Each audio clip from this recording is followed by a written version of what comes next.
Kung wala ka rito sa tabi ko, I don't need your guidance. Hindi na ako uuwi dyan. Mamumuhay ako ng naaayon sa gusto ko at sa paraan na alam ko, okay? Evangelina, please naman. Dahil kapag nalaman ko na may pagtingin ka sa kanya, abay ako mismo ang lalapa sa kanya. Naintindihan mo ba ka? Oo naman, mahal. Naiintindihan kita. Wala kang pakialam kung nakikialam ako. Hindi ko hayaan na manalo kayo sa binabalak nyo. At kahit ikamatay ko to ngayon, sinusumpa kong mamamatay na rin ang lahi ninyo.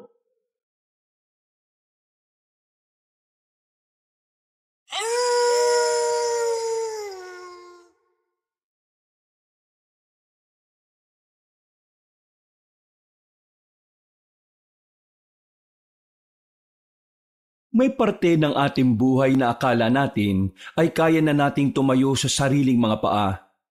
Akala natin, alam na natin ang lahat. Kaya madalas, hindi na natin pinakikinggan ang mga payo ng ating mga magulang. At ang pagsuway sa kanilang mga paalala, yung pala ang magdadala sa atin sa kapahamakan. Pinagpalang araw po sa inyo, kabanong. Ganon din naman sa mga kabangers at mga kayanggaw natin na nakikinig.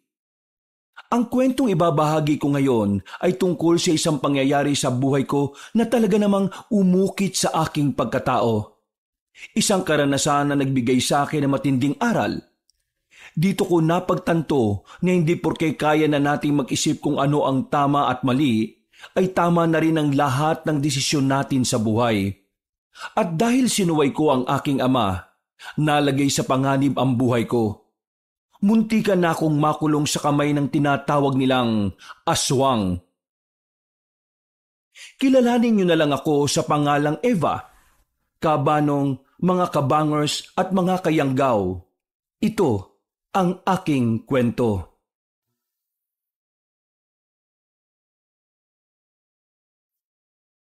Bago nga pala magsimula ang ating kwento, sana'y mapindot niyo muna ang subscribe button at ang notification bell para lagi kayong nanonotify pag may bago tayong mga kwento.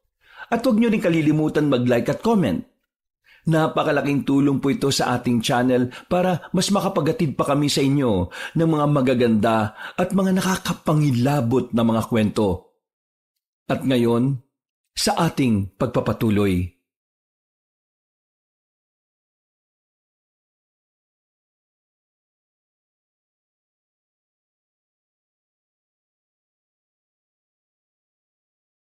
Eva, open the door! Talk to me! Sir, tingin ko po mas maganda kung hahayaan na muna natin siyang mapag-isa. Hindi pwede, Anton. Namimiyasa ng babaeng to Palagi naman pinagbibigay sa gusto niya. Pero sumusobra na Anong oras na Ngayon lang uuwi? Ano bang problema mo, Eva? Lahat naman binibigay ko sa iyo Ano bang minamaktol mo? Stop acting like a child! You're a woman now! Hindi ka na bata na kailangan ka pang laging kausapin tungkol sa mga bagay na dapat ginagawa mo't hindi. Okay na ba? What? Tapos ka na ba? Kasi gusto ko na magpahinga Nakainom ka na naman, no? What do you think? Maayos ka nga ng pakikipag-usap mo sa akin. Hindi kita tinuruan maging bastos. Hindi mo nga ako tinuruan maging bastos. Pero hindi mo rin naman ako tinuruan na piliin ang gusto ko kaysa sa gusto ng ibang tao. Anong sinasabi mo? Hindi mo pa rin ba alam hanggang ngayon? Pinili ko ang gusto mo kaysa sa gusto ko. Ang pangarap mo na hindi ko pangarap. Di ba? Ikaw lang naman ang may gusto na maging doktor ako. Tingnan mo, wala akong kwenta ngayon kasi hindi ko naman gusto ang inaral ko Tapos nagtataka ka? Bakit hindi na ako napasok? Malamang, anong alam ko ron? Graduating na ako pero wala naman ako masyadong natutunan.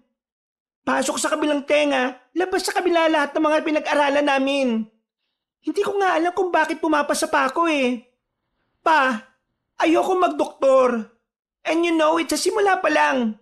Pero pinilit mo ko Palibasa, yun yung pangarap mo sa sarili mo na hindi mo natupad. Kaya gusto mo ngayon, ako ang tumupad nun. Hoy, magdaan-daan ka sa pananalita mo Dinadaan mo na naman sa emosyon lahat Look, kaya kita gusto maging doktor dahil ikaw ang gusto kong sumunod sa yapak ng lolo mo. Para sa'yo mapunta ang ospital ng lolo mo. Kasi ikaw lang ang deserving sa lahat ng pinsan mo. Masama bang isipin ko ang magandang kinabukasan para sa'yo, Eva? Pero, hindi porke kinabukasan ko ang iniisip mo yun ang kinabukasan na gusto kong puntahan. Meron akong gustong mangyari sa buhay ko pa. Hindi ko kasalanan kung hindi panggagamot ang gusto ko. Ano? Anong gusto mo?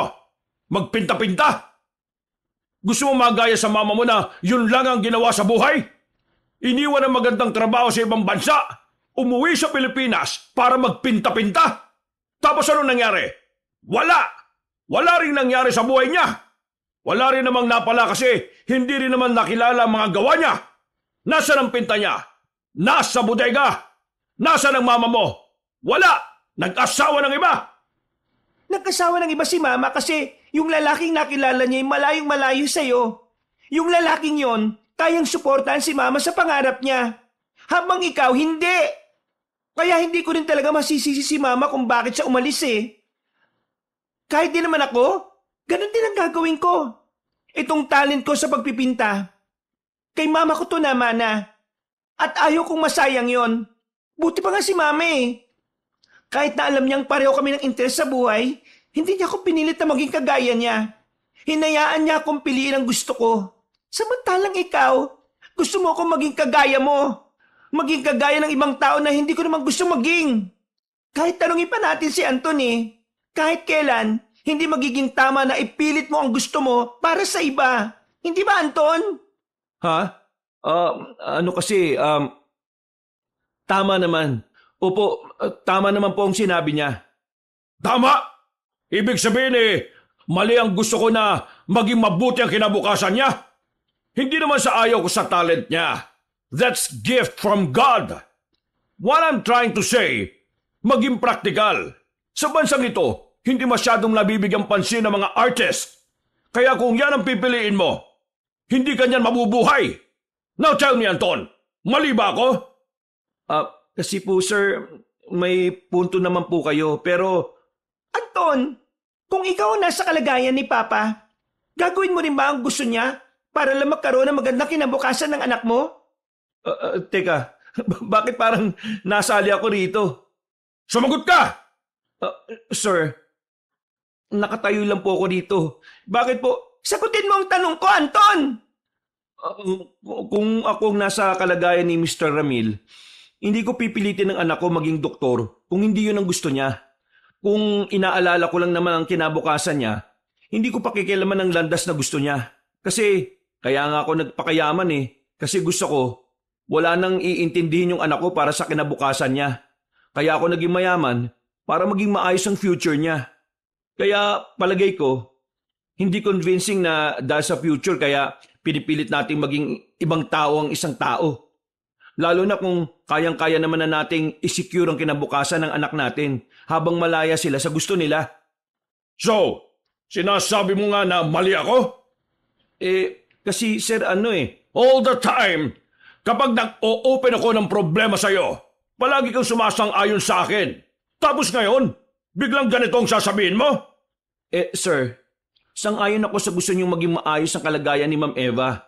Pero wala po kaming sinabing sang-ayon ako sa pagpilit niyo sa kanya. Ha! Ang lakas ng loob mo magsalita sa akin ng ganyan! Sir naman, nananahimik kasi ako sa gilid Tinatanong niyo po ako Kita mo na? Pati si Anton sang-ayon sa akin.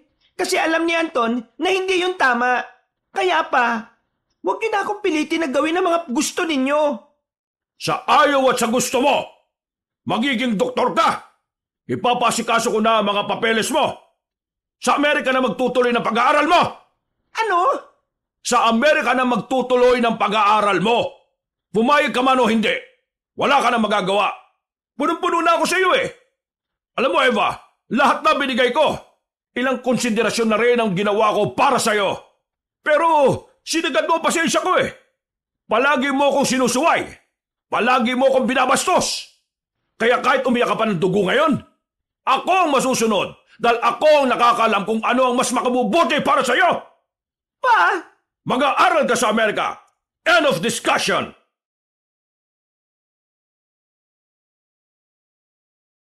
Ah, ma'am, puntahan ko lang si Sir ah. Baka kasi... No! Ano po? Samahan mo ako. Ma'am, malilintikan na naman ako kay Sir niyan eh. Samahan mo ako o maglalayas ako? Ay naku, pambihira naman ma'am oh. Kapag sinamahan kita, maglalayas ka naman din eh. Hindi. Samahan mo lang ako. Gusto kong maglabas ng sama ng loob. Kabanong, sobrang sama ng loob ko ng mga sandaling yon. Hindi ko alam pero pakiramdam ko, tuluyan nang nawala ang pakiramdam ng tatay ko sa mga bagay na gusto ko. Talagang ang gusto na lang niya ang dapat mangyari. Masama ang loob ko. Dahil mula nung bata ako, palagi na lang medical staff ang pinapabasa sa akin. Hindi ako nakapagpinta ng matagal dahil palaging may oras. Hindi ko gusto ang pagpipinta dahil yun ang talent ng mama ko. Gusto ko ang pagpipinta dahil nakakatulong yun sa akin. Mas nailalabas ko kasi ang lahat ng naiisip ko kapag ginagawa ko yon. Nagpatid ako kay Anton sa madalas kong puntahan sa tuwing masama ang loob ko. Daladala ko ang isang bote ng alak habang nakatanaw sa city lights. Nasa tulay kami noon. Parang nakikisama pa ang pagkakataon dahil walang gaanong dumadaan na ibang sasakyan. Nang matapos na rin akong sumigaw, tumigil na ako at lumaklak ulit ng alak. Ma'am Eva, bawal yatang mag-inom dito. Baka mahuli ka. Wala akong pakialam. Mas maganda nga na nasa loob ako ng kulungan para hindi na ako makontrol ni Papa. Ma'am, malilintikan ako kay Sir Ramil eh. Kapag nalaman niyang sinamahan kita rito, baka mawalan ako ng trabaho. Hindi niya malalaman kung walang magsasabi. Ma'am naman. Anton, 4 na taon ka na sa amin. Teenager ka pa lang. Driver ka na ni Papa. Ilang taon ka noon? 19, di ba? Nung unang dumating ka sa bahay, banas na banas ako sa iyo noon eh. Kasi kada galaw ko, sinusumbong mo ako sa kanya. Pero ngayon, nagtataka lang ako. Bakit parang lagi mo na akong tinutulungan? Parang dati, spy ka ni Papa eh. Eh kasi naman ma'am, nakaka-relate ako sa inyo. Bakit? Kinokontrol ka rin ba ng Papa mo? Hindi naman sa ganun. Nagagawa ko naman lahat ng gusto ko pero hindi ko lang alam kung matatanggap niya kapag nalaman niyang... Kapag nalaman niyang personal driver ka ng isang negosyante, eh ano naman? Kung mayayaman ang kapatid mo, edi wow, sila na di ba? Pero ikaw, wala kang dapat na ikatakot. Kung di ka nila matanggap sa ganitong trabaho, problema na ng Papa mo yun. Kung sa bagay... Anton, tawagin mo na nga lang akong Eva. Magkasing edad lang naman tayo eh. Ha? Sigurado ka? Oo, mas maganda pakinggan eh. At saka, kaibigan ng turing ko sa'yo, hindi trabahador. Sige. Eva na lang. May alam ka bang pwedeng puntahan? Bakit? Tatakasan mo si Papa mo? Oo, ayoko sa Amerika. Mamamatay ako sa lungkot doon. Kaya tulungan mo ako makapag-book. Hanapan mo ako ng lugar na mapupuntahan. Nako, mayayari na talaga ako niyan, ma'am eh.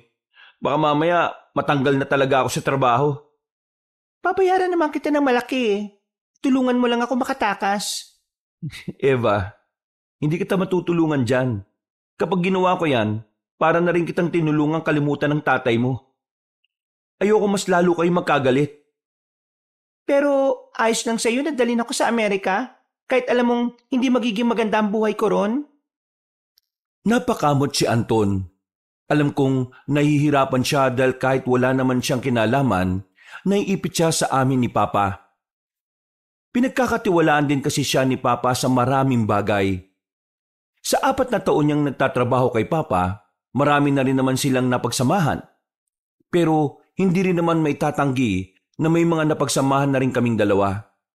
Bagay na naging dahilan kaya naging kaibigan na rin ang turing ko sa kanya. O sige na, basta ipangako mo sa akin na kapag nalaman to ni Sir Ramil, sabihin mo binlockmail mo lang ako pinilit mo ako, kaya ako pumayag na tulungan ka. Sige, so meron kang alam? Oo, pero wala rito sa Luzon, sa Capiz. dun sa lugar ng mama ko. May pinapaupahang bahay dun eh. Sa pagkakaalam ko, bakante yun ngayon. Pwede kang tumira dun pansamantala. Ang kaso, Kaso ano? nag-aalangan naman akong patirahin ka ron. Bakit naman? Hindi ba sabi mo, bahay naman ng mama mo yun? Sino bang caretaker doon? Mga kamag-anakan namin, Ayun naman pala eh. Anong problema? mag-isa ka lang kasi. Ano naman? Eva, kasi ano eh, Ano ba? maniniwala ka ba kapag sinabi ko? Ano nga eh? Diyos ko naman oh. Sabihin mo na kaya. Nakakairita ka eh. Natatakot akong patirahin ka doon kasi nung nakaraang buwan, sabi ng mga kamag-anak ko, kaya umalis yung nakatirang pamilya doon sa bahay kasi sa area namin may mga aswang daw na umatake. Pinatay raw yung matandang albularyo. Pinasok yung bahay. Ilang bahay lang ang pagitan nun sa amin eh. Diyos ko naman oh. Bakit ka natatawa? Aswang? Seriously? Oo, bakit? Hindi ka ba naniniwala sa aswang? In this generation? With technology? Aswang talaga? Oo, Eva. Totoong aswang lalo na sa probinsya namin. Tingin mo talaga gumagawa ko ng kwento? I mean, Anton, sobrang modern na ng panahon ngayon. Kahit sabihin mong probinsya yon, advanced na ang pamumuhay ng mga tao. Isa pa, walang nakapagpatunay na totoong aswang kahit noon pa. Meron. Marami nang ginawang article at dokumentary sa mga aswang. Hindi mo lang alam kasi mas mahilig kang magbasa ng chismis eh, kaysa sa mga makabuluhang bagay. Namimersonal ka na ah. Hindi naman. Tinawanan mo ako eh.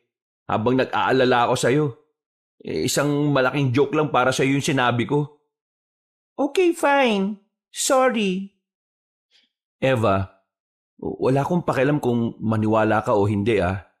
Pero sinasabi ko sa'yo, hindi safe ang lugar namin ngayon. May napapabalitang may mga aswang na namamataan doon eh. Yun lang ang alam kong lugar na hindi ka mahahanap ng papa mo. Kaso, delikado.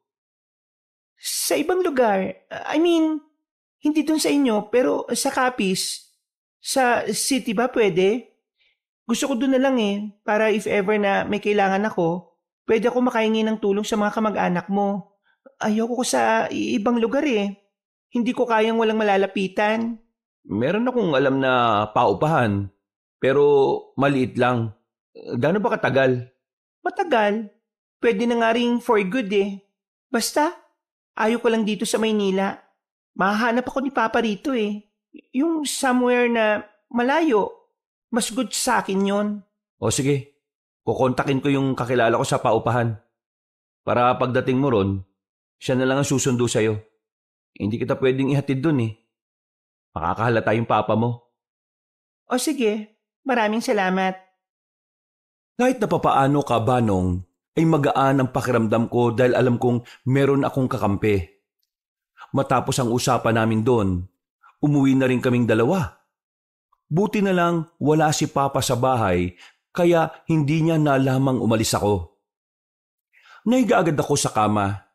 Biglang pumasok na naman ang sinabi ni Anton tungkol sa mga di umano aswang sa area nila. Naging curious ako sa itsura ng aswang, kaya dinampot ko kagad ang cellphone ko. Tiningnan ko sa internet ang aswang. Doon ay nalaman ko na nakakakilabot pala ang anyo nito. Pero hindi naman ako natatakot kasi unang-una, hindi naman ako naniniwala sa aswang. Sinakyan ko na lang ang sinabi ni Anton para hindi siya ma-offend. Aswang-aswang. Ano kaya yun? Ikatang isip lang naman yun eh. Natulog na lang ako noon, Kabanong. Paggising ko, 12:00 na ng tanghali. Masakit pa ang ulo ko dahil sa hangover. Pagbaba ko ng dining room namin, walang nakahandang pagkain, walang nagluto. Ang mga kasambahay namin ay iba ang ginagawa. Tinanong ko si Mang Lenlen at ang sabi niya, hindi raw siya pinagluto ni Papa. Alam ko na agad kung bakit. Kaya naman kinuha ko ang pitaka ko sa taas. Walang laman na pera. Naubos ko na pala sa kakainom ng alak nung mga nakaraang gabi. Tumingin ako sa ref namin. Nakakaramdam na kasi ako ng gutom. Walang pagkain. Sinadya talaga ni Papa na wala akong makukuha. Siguro para parusahan ako. Kaya isa lang ang naisip kong paraan. Tinatanggalan ka ng Papa mo ng access sa lahat? Nagsisimula na sa pagkain? Nasa isang karinderya kami. Nilibre lang ako ni Anton dahil wala pa akong agahan at pananghalian. Buti na lang talaga may perang lalaking yon. Kaya nga, bago pa niya ma-freeze yung bangko, dapat makaalis na ako mamayang gabi. Aalis ako. Nakausap mo na ba yung kakilala mo? Ha? Mamayang gabi kagad? Nakausap mo na nga ba? Oo, nakausap ko na. Ang kaso, wala raw bakante. Mga 1 taong kontrata mga nakatira doon ngayon. Kung maghahanap ka naman ng ibang apartment, pwede rin naman. Pero kapag malayo na sa amin, hindi ka na mag-guide ng mga kamag-anak ko, ha? Doon na lang sa inyo. Nasabi ko na sa iyo, di ba? Delikado nga sa area namin sa ngayon. Kakatawag ko nga lang sa pinsan ko kagabi. Ang sabi niya, may mga grupo na ng kalalakihan ang naglilibot sa lugar para hanapin yung mga aswang doon. Kung may mga grupo naman na palang naghahanap sa ngayon, di dapat, hindi na ako kabahan. Kasi di ba, may mga papatay na sa sa mga aswang na yon. Hindi mo kasi naintindihan eh. Hindi naman porke may mga naghahanap sa mga aswang, safe ka na. Ikaw pa naman, galakan tao. Labas ka ng labas. Baka mamaya, ikaw yung makasalubong ng mga aswang. Ano mangyayari sa'yo? Tigo ka na, di ba? Hindi naman ako masyadong lalabas ng bahay. Doon lang naman ako basta nandun lahat ng kailangan ko. Duda ako dyan, Eve. Promise, kapag nandun ako, magpapakabait ako. Delikado. Di kita mababantayan. Oo, nandun nga yung mga kamag-anak ko. Pero hindi rin naman palagi nakabantay sila sa'yo. May mga sarili mga buhay din naman yung mga yun. Anton, ikaw lang ang pag-asa ko. Kapag hindi ako nakaalis kagad, wala na ako magagawa. Kaya sige na, pumayag ka na. O sige, ganito. Papayag ako, pero may mga kondisyon. Anong kondisyon? Kapag nandun ka na, hindi ka palaging lalabas. Kung may bibiling ka naman sa labas, sasabihin mo sa akin. At sasabihin ko naman sa pinsan ko para tulungan ka niya. Pangalawa, hindi ka pwede makipag-usap sa iba maliban lang sa mga kamag-anak ko. At pangatlo, walang tatanggap ng pagkain mula sa ibang tao. Dapat sa kamag-anak ko lang. Pang-apat, kapag may sinasabi sila tungkol sa mga aswang, kailangan mong makinig. Ano ba yan? Ang dami namang kondisyon. Di sana ginapos mo na lang ako. Ayaw mo ba? Di wag. Oo na. Basta, makaalis lang ako dito. Siguraduhin mong makikinig ka sa akin, Eva, ha? Kung hindi, baka mapahamak ka. At kapag nangyari yon, baka patayin ako ng papa mo. Sa sobrang tuwa ko sa kanya, Kabanong, niyakap ko siya ng mahigpit. Siya na lang kasi talaga ang nag-iisang tao na maaasahan ko sa ganung bagay. Wala naman kasi akong ibang nakakausap sa bahay namin. Lahat ng kasambahay, loyal sa tatay ko kaya hindi safe na sa kanila ako magsabi. Mabilis na lumipas sa mga araw. Inihanda ko na rin ang mga gamit ko. Bandang 7:00 ng gabi, dumating si Papa. Kalmado. Mukhang malamig na rin ang ulo. Habang nasa loob ako ng kwarto ko, hinihintay ko na lang ang hudyat ni Anton. Mga ilang sandali lang, kumatok na siya at nagmamadali naman akong makalabas. Dumaan ako sa likod na kung saan hindi na yon nadadaanan dahil marami ng tumubong mga damo. Paglabas ko, naghihintay na ang taxi na pinara ni Anton para sa akin. Pero nagtaka ko nang makita ko rin siya sa loob.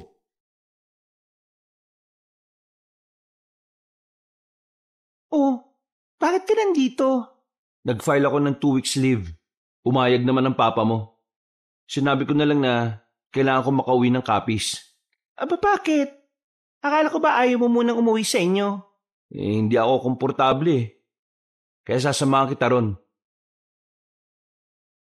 In 2 weeks, dapat makaisip ka na kaagad kung saan ka lilipat. Kapag natapos na kasi ang leave ko, hindi pwedeng nandun ka pa rin. Oo na, sige na. Ikaw na ang bahala.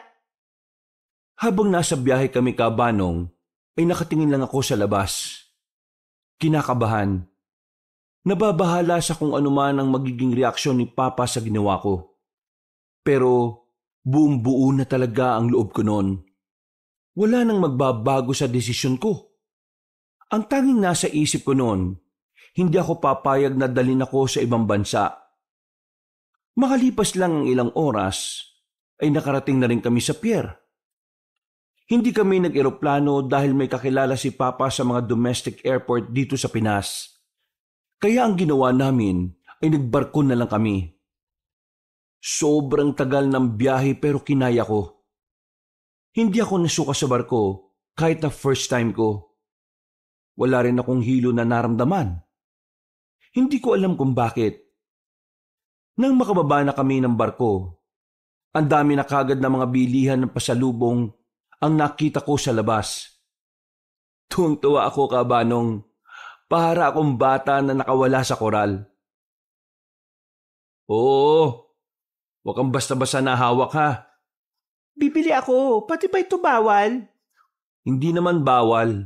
Ang sinasabi ko lang, hindi ka naman taga rito eh. Nakwento ko naman sa'yo kung anong meron dito, di ba? Eh di wag na lang ako bumili. Kainis naman oh. Huwag kang magmaktol dyan. Tinulungan na kita eh. Nakatayan na rito trabaho ko. Pero ikaw ang pinili ko kaysa sa galit ni Sir Ramil. Oo na nga.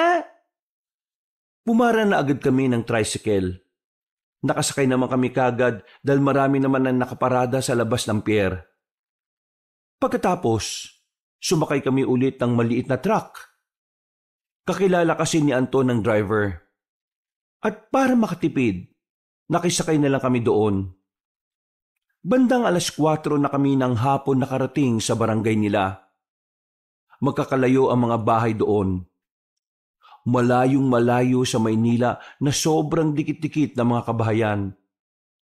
Bago kami pumunta sa bahay nila Anton, dinala na muna niya ako sa mga kamag-anak niya. Pinakilala niya ako sa mga yon. Masaya naman nila akong sinalubong at tinanggap. Medyo naiirita nga lang ako sa isang lalaki roon.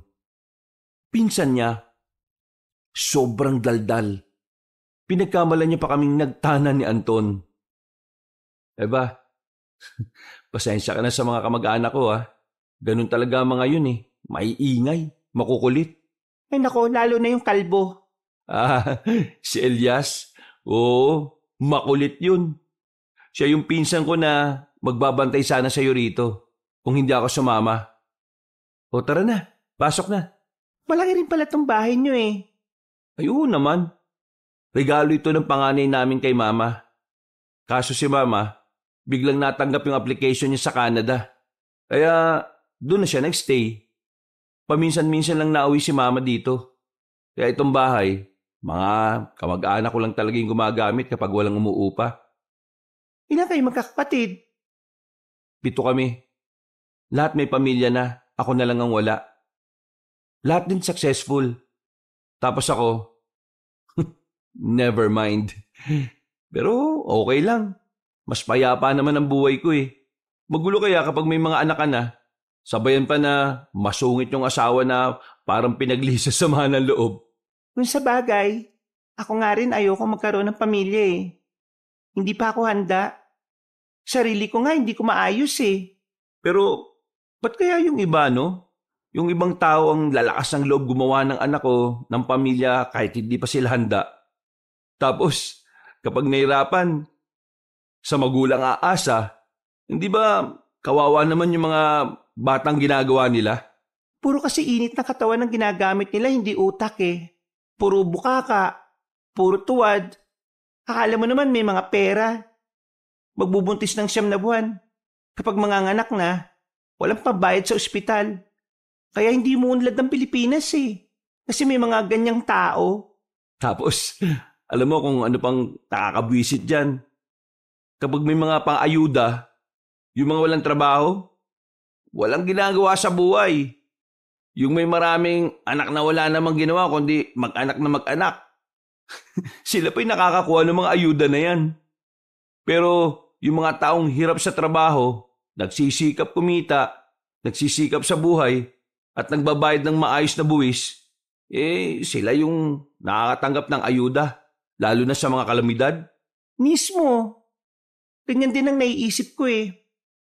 Akalain mo yun? Pareho pala tayo ng mga nasa isip tungkol sa mga ganitong bagay. Mag-rally kaya tayo. Buang. Pumasok na lang kami sa loob, Kabanong. Malinis naman ang bahay. Halatang inaalagaan. Wala akong makitang alikabok sa mga lamesa. Malawak ang sala at meron ding second floor. Maganda ang design ng bahay. Pakiramdam ko nga noon, magiging maganda ang pagtira ko doon. Hindi ko na lang din pinansin ang sinabi ni Anton tungkol sa mga aswang dahil para sa akin, kwentong bayan lang yon na hindi namamatay. Pag-akyat ko sa itaas, inilagay ko na kagad ang mga gamit ko sa cabinet. Biglang tumunog naman ang cellphone ko. Tumatawag si Papa. Sandali kong tinitigan yon pero hindi ko rin sinagot at pinatay ko na lang ang cellphone. Pagsapit naman ng gabi, bumaba na rin ako sa sala. Kakagising ko lang noon mula sa halos 2 oras lang natulog. Napatigil ako sa dulong baitang nang makita kong may kasama kaming ibang tao. Naroon ang pinsan niyang si Elias. Nakangiti pa sa akin nang makita nila ako. Sakto, tatawagin pa lang sana kita para kumain eh. Kain ka na, Mami Eva. Masarap ang pagkain dito. Ako nagluto niyan. Ito kasi si Antonino eh. Hindi masarap magluto yan eh. Huy, Anton lang itawag mo sa akin. Bibigwasan kita dyan eh. Wow, mukhang masarap nga eh. Nako, mananaba ka talaga kapag nagtagal ka rito. Ikaw si Elias, di ba? Oo, ako nga. Buti naman naalala mo.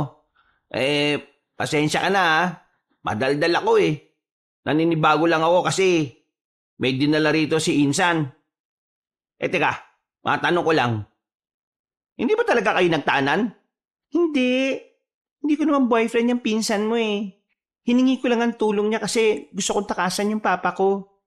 Dadali na ako sa Amerika eh. Wow! Parang pelikula pala yan eh. Dinadala sa Amerika para ilayo sa lalaking mahal niya. Anton, may Celtic ba to? Ganyan talaga yan. Pero alam mo, kung anong nakakatawa? Yung love story, maaluan ng horror. Uy, pinagsasabi mo. Nakausap ko kanina si Mang Ingkong eh. Meron silang nakainkwentro na naman na aswang. Napatay nila. Ha? Totoo? Oo, totoo naman eh. Gusto niyo ba makita? Pwede naman natin puntahan pagkatapos nitong hapunan. Ay, tayo na lang. Magpapahinga na kasi ako eh. At meron din akong aasikasuhin. O-order lang ako ng mga canvas para makapagpinta na ulit ako dito. Narinig mo. Hindi pwede. Kaya dito lang kami. Pero, ang cool nun. Nakahuli sila ng aswang pero ang problema nga lang, since napatay nila yon, matik. Gaganti yung mga aswang.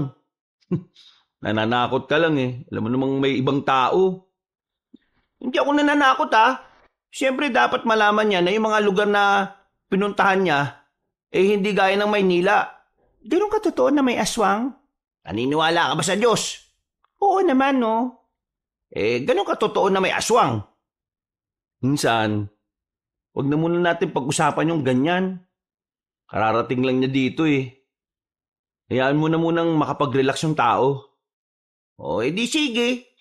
Kayong bahala. Basta Eva, kapag may gusto kang itanong, sabihin mo lang sa akin. Marami akong nalalaman na pwede mo ring malaman.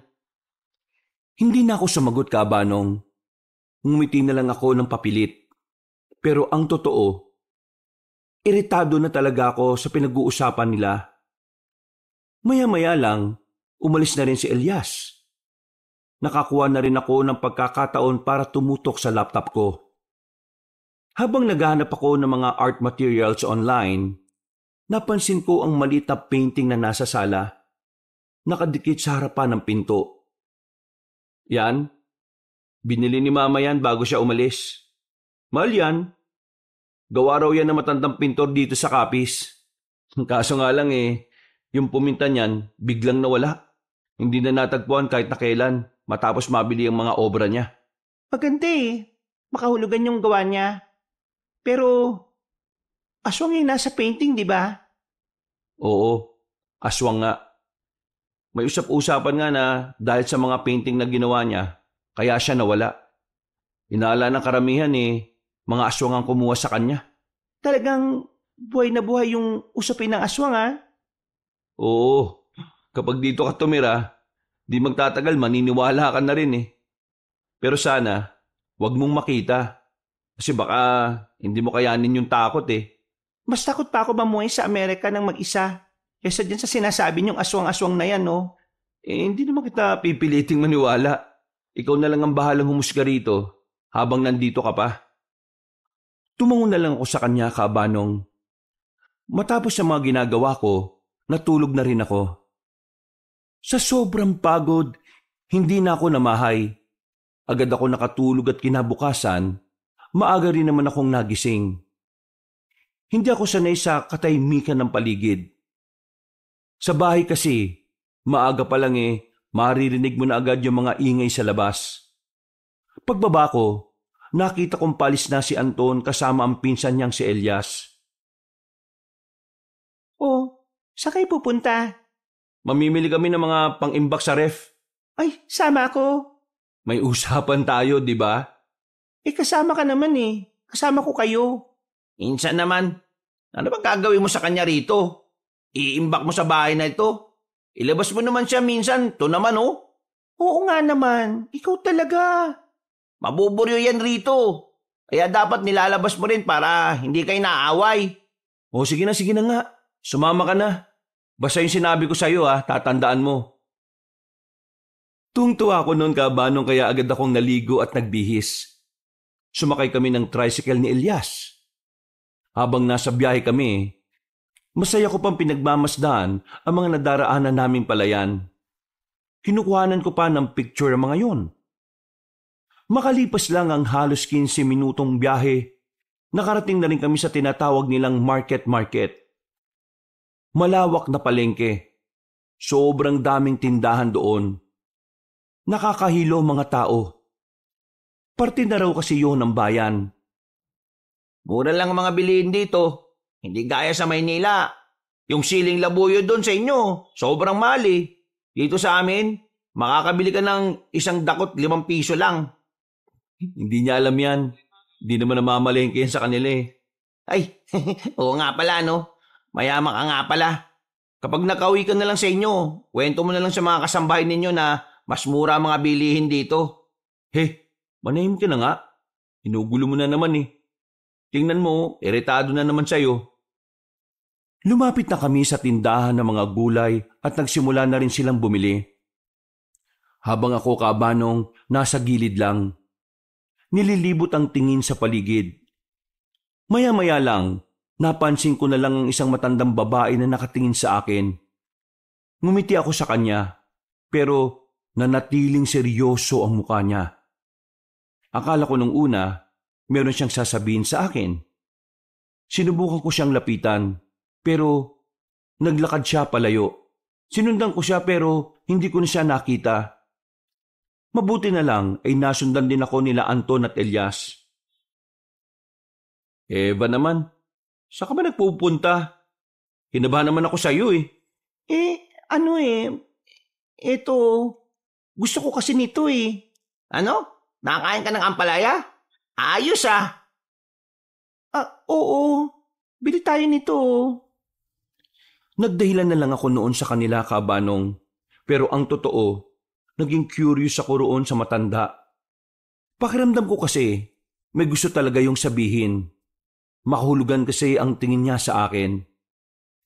Sa pagpapatuloy namin sa pamimili, hindi na mawala-wala sa isipan ko ang mukha na matanda. Kahit na mag-isip ako ng ibang bagay, sumusulpot siya sa isipan ko. Napapansin na nga rin ni Anton na para bang lutang na lutang ako. Kaya na makabalik na kami sa tricycle at hinihintay na lang si Elias. Kinausap niya agad ako. Eva, ano ba problema? Kanina ka pa balisa ah. Kanina ka pa kinakausap pero parang wala ka sa sarili mo. Ano ba nakita mo rito? Ha? Oh, wala. Ano lang, naisip ko lang bigla si Papa. Nakokonsensya ka na, no? Bakit naman ako makukonsensya? Wala naman akong ginawang mali. Tama lang naman na tumakas ako kasi ikukulong niya ako sa lugar na ayaw ko. Kagabi kasi tumatawag siya eh. Hindi ko sinagot. Pinatay ko na lang yung cellphone ko. Handa ka ba talagang tanggapin kung anong magiging kapalit ng naging desisyon mo? Pupunta ba ako dito kung hindi? Pinag-isipan ko ang lahat ng ito, Anton. Kaya wag mo kong alalahanin. Naniniguro lang ako, no? Ayaw ko naman na bigla ka na lang mangiyak-ngiyak dyan kasi nagsisisi ka na. Ako? Magsisisi? Hello? Well, sabi mo yan ha. Panindigan mo yan. Oh, mukhang malalim ang pinag-uusapan nyo ah. Base sa inyong mga mata ang mga Hoy, dami mong sinasabi. Sakay na. Pagmaneho mo na kami. doon naman, nagsasalita pa nga yung tao eh. Nakabalik naman kami ng ligtas sa bahay.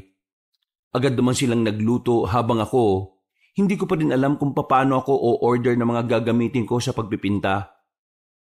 Nasa cellphone ko na kasi lahat ng magagandang site kung saan ako nakuha ng matitibay na kagamitan. Nang buksan ko ang cellphone ko, biglang tumawag si Papa. Hindi ko alam kung ano ang pumasok sa isipan ko, pero napagdesisyonan kong sagutin yon. Hello, Eva. Nasaan ka? Magdamag na kitang pinapahanap ah.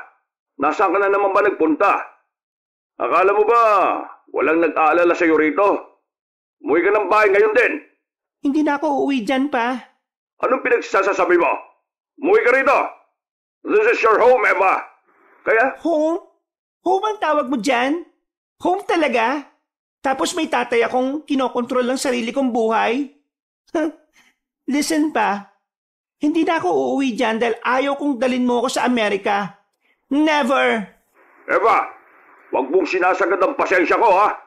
Kung nasan ka man ngayon, kayang-kaya kitang ipahanap. Then do it. Go ahead. Try to find me. Ang lakas ng loob mo ha.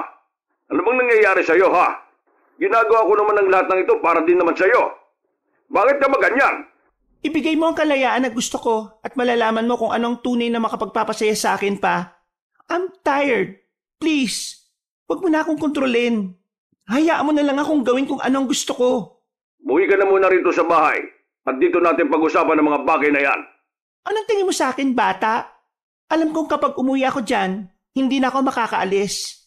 Matanda na ako pa. Alam ko na ang dapat kong gawin sa buhay ko. Okay, fine. Sige. Hindi na kita dadalhin sa Amerika. Pero sana, huwag kang umalis sa bahay natin. Bahala ka na sa buhay mo. Gawin mo kung anong gusto mo. Magpinta ka, kahit na ano. Huwag kang maging doktor. Gawin mo ang gusto mo. Basta isa lang ang hiling ko sa iyo. Huwag mo kong aalisan ng karapatan na maging ama sa iyo. Kasi, kahit may isip ka na, hindi lahat alam mo na. Kailangan mo pa rin ng guidance ko. So please, umuwi ka na. Kasi, hindi kita magagabayan kung wala ka rito sa tabi ko. I don't need your guidance. Hindi na ako uuwi dyan. Mamumuhay ako ng naaayon sa gusto ko at sa paraan na alam ko, okay? Evangelina, please naman. Hindi ko na pinahaba pa ang usapan namin, Kabanong. Pinatayan ko na siya kaagad. Kahit na pinayagan na niya ako sa gusto ko, hindi na talaga ako uuwi ng Maynila. Napagdesisyonan ko na ako na mismo ang gagabay sa sarili ko. Natatahakin ko ang buhay na meron ako nang hindi humihingi ng tulong sa kanya. Isang malalim na paghinga na lang ang nagawa ko, Kabanong. Naramdaman ko na lang din na meron ng tumutulong luha sa mga mata ko. Dahil sa wakas, narinig kong pinayagan na niya ako. Kahit na alam kong sinabi niya lang naman yun para umuwi ako. Oh, ayos ka lang? Oo, ayos lang naman ako. Nakausap lang kami ni Papa. Hoy, anong nangyari? Hinahanap niya ba ako? Nalaman ba niya na ako tumulong sa'yo? Tinanggal na ba niya ako sa trabaho? Ano? Please, kumalma ka nga lang. Wala itong kinalaman sa'yo. Ano? Pinayagan niya na ako sa gusto kong gawin. Hindi na rin niya ako dadalhin sa Amerika. Yun naman pala eh. Anong dinadrama-drama mo dyan? Bakit ganyan ang mukha mo? Ewan ko. Siguro hindi lang ako sanay. Yun ang unang pagkakataon na pinagbigyan niya ako sa gusto ko eh. Alam mo, tingin ko na-realize ni Mr. Ramil na mas hindi niya kakayanin kung wala ka sa kanya. Kaya ayun. Ganon. Tapos, gusto niya akong dalhin sa Amerika. The point is, sa Amerika, kontrolado niya ako. Pero dito, wala ako sa amin. Kaya hindi. Pero, tingin ko naman, totoong mahal ka ng papa mo eh. Siguro, hindi niya lang alam kung paano niya ipaparamdam. Bakit mo alam? Naging tatay ka na rin ba? Kailangan ko pa bang maging tatay para malaman yon? Hindi mo pwedeng sabihin sa ibang taong isang bagay na hindi mo pa nararanasan. Pareho tayo ng ama noon. Si Papa, dahil yung mga kapatid ko matatalino, successful, gusto niya na maging matalino rin ako. Gusto niya, marami akong achievements, medals, at mga award na yan. Kaso, hindi ko talaga kaya eh. Alam mo saan ako magaling? Sa talent. Sumasayaw ako dati. Iba't ibang uri ng sayaw. Folk dance, street dance, pop dance o ano pa man. Nung una ayaw niya. Wala naman daw kasi akong mapapala sa sayaw-sayaw na yan. Pero inilaban ko. Hanggang pumayag na rin siya. Somehow, pareho tayo. Ang pagkakaiba lang natin, ako, nag-fail. Kaya, eto ang trabaho ko ngayon. Hindi ko napatunayan na may mapapala ako sa pagsasayaw. Isa pa sa pagkakaiba natin, yung papa mo, alam kong mahal ka niya. Pero hindi lang may paramdam ng maayos. Yung tatay ko, alam ko na mahal naman niya ako eh. Ang kaso, hindi gaya ng pagmamahal niya sa mga kapatid kong may maganda ng buhay. Iba niya ako mahalin eh. Bakit ngayon mo lang sinasabi yan? May dahilan ba para magkwento ko sa iyo ng mga ganitong bagay? Kapag nag-uusap naman tayo wala naman tayo na pag-uusapang personal, di ba? Hindi ba personal na mga issues ko sa buhay? Personal? Para sa'yo. Pero never ka naman nagtanong tungkol sa akin eh. Kung sa bagay. Eva, umuwi ka na sa inyo. Kausapin mo na maayos ang papa mo. Magkaayos kayo. Eva, matanda na papa mo eh. Hindi natin alam kung hanggang kailan na lang siya sa mundo. Kaya sa halip na, Hindi ako uuwi. Sanay na ako sa ginagawa ni Papa. Kapag umuwi ako ron, wala na, finish na. Hindi na ako makakaalis sa amin. Pero mukha namang sincere si Mr. Ramil base sa sinabi mo eh. Hindi. Dito lang ako. Hanggat hindi niya napapatunayan na talagang seryoso siya sa sinasabi niya, hindi ako aalis dito. Paano niya nga mapapatunayan kung hindi mo naman siya binibigyan ng chance na patunayan? Nandito ka, nandun siya. Please, hayaan mo na muna akong makapag-isip, okay? Sige. Ikaw ang bahala. Basta ako nagsabi lang ako Hindi ako umuwi sa amin, Kabanong. Kahit makailang beses nang tumatawag si Papa ay hindi ko na rin sinasagot. Nagpalit na rin ako ng SIM card. At kahit pinilit ako ni Anton, hindi na rin niya ako makumbinsi. 3 araw pa ang nakalipas, unti-unti na akong nagiging kampante sa lugar nila. Maaliwalas ang paligid, Ang sarap ng pakiramdam ko sa bahay. Mababait din naman kasi ang mga kamag-anak ni Anton. Kahit na hindi nila ako samahan, nakakalabas na rin ako ng mag-isa. Dahil sa dami ng nangyari sa mga nakalipas na araw, nakalimutan ko na ang mga bagay na gumugulo sa isipan ko. Pero nang dalhin ako sa isang panaginip nung hapon, biglang naalala ko ang matandang nakita ko sa market. Pinangungot yata ako Nagising ako nung hapon na yon, Kabanong. Laking pasasalamat ko kasi nagawa kong takasan ng pangit na panaginip na yon. Nagtataka ako noon, Kabanong. Hindi ko alam kung bakit pumapasok sa panaginip ko ang matandang babae.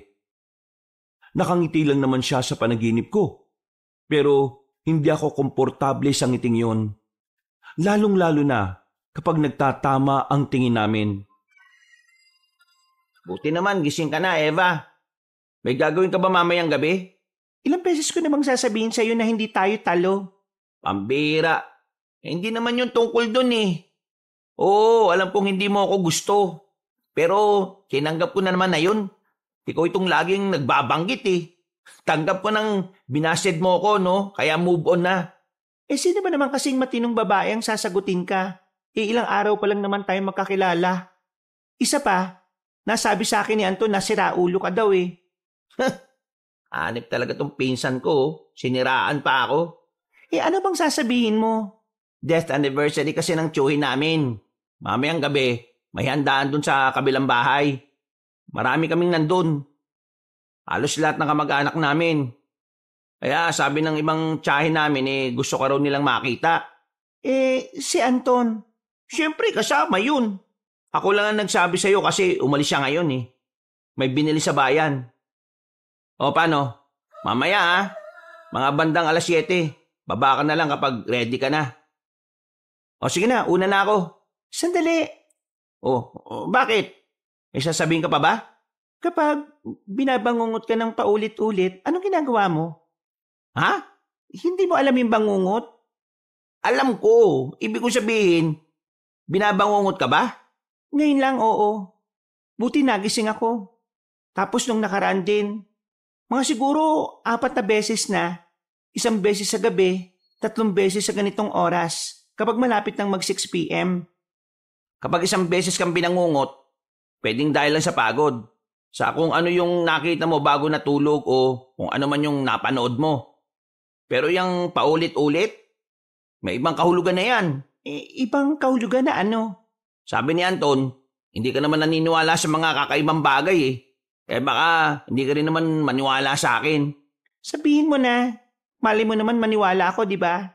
Sabi kasi na matatandang kamag-anak namin, ang paulit-ulit na masamang panaginip, masama rin pangitain. Pwede raw, baka magkaroon ng masamang pangyayari sa taong nananaginip nun. Ha? Paano? Meron bang scientific explanation yan? Kailan pa nagkaroon ng scientific explanation yung mga paniniwala? Kung paniniwala lang pala ang basihan, paano naman ako maniniwala dyan? Nasa sayo na yan, kung maniniwala ka.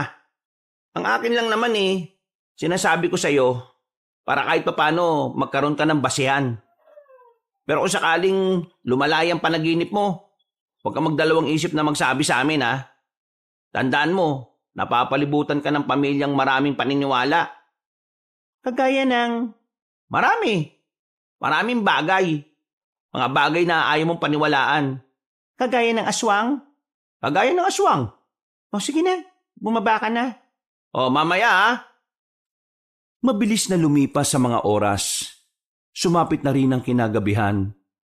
Nagbihis lang ako ng simpleng kasuotan. Ayoko rin naman na mangibabaw ako sa okasyon na hindi naman para sa akin.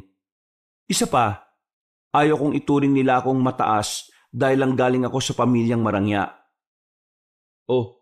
Sigurado ka bang gusto mong sumama? Bakit ba parang ayaw mo? Hindi naman. Baka kasi hindi mo magustuhan yung mga maririnig mo mamaya. Bakit? Ano bang meron? May pag-uusapan ba silang masamang plano? Mga kidnapper ba yung mga kamag-anak mo? Parang hindi naman sila ganun eh. Baliw. Di naman ganun, no? Ano nga? 7 taon nang wala ang tiyuhin namin ngayon.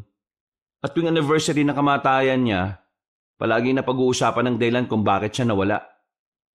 Bakit? Ano ba kinamatay niya? Hindi ka naman maniniwala eh. Pero lahat, aswang ang tinuturong pumaslang sa kanya. Aswang na naman? O di ba? Hindi mo agad nagustuhan?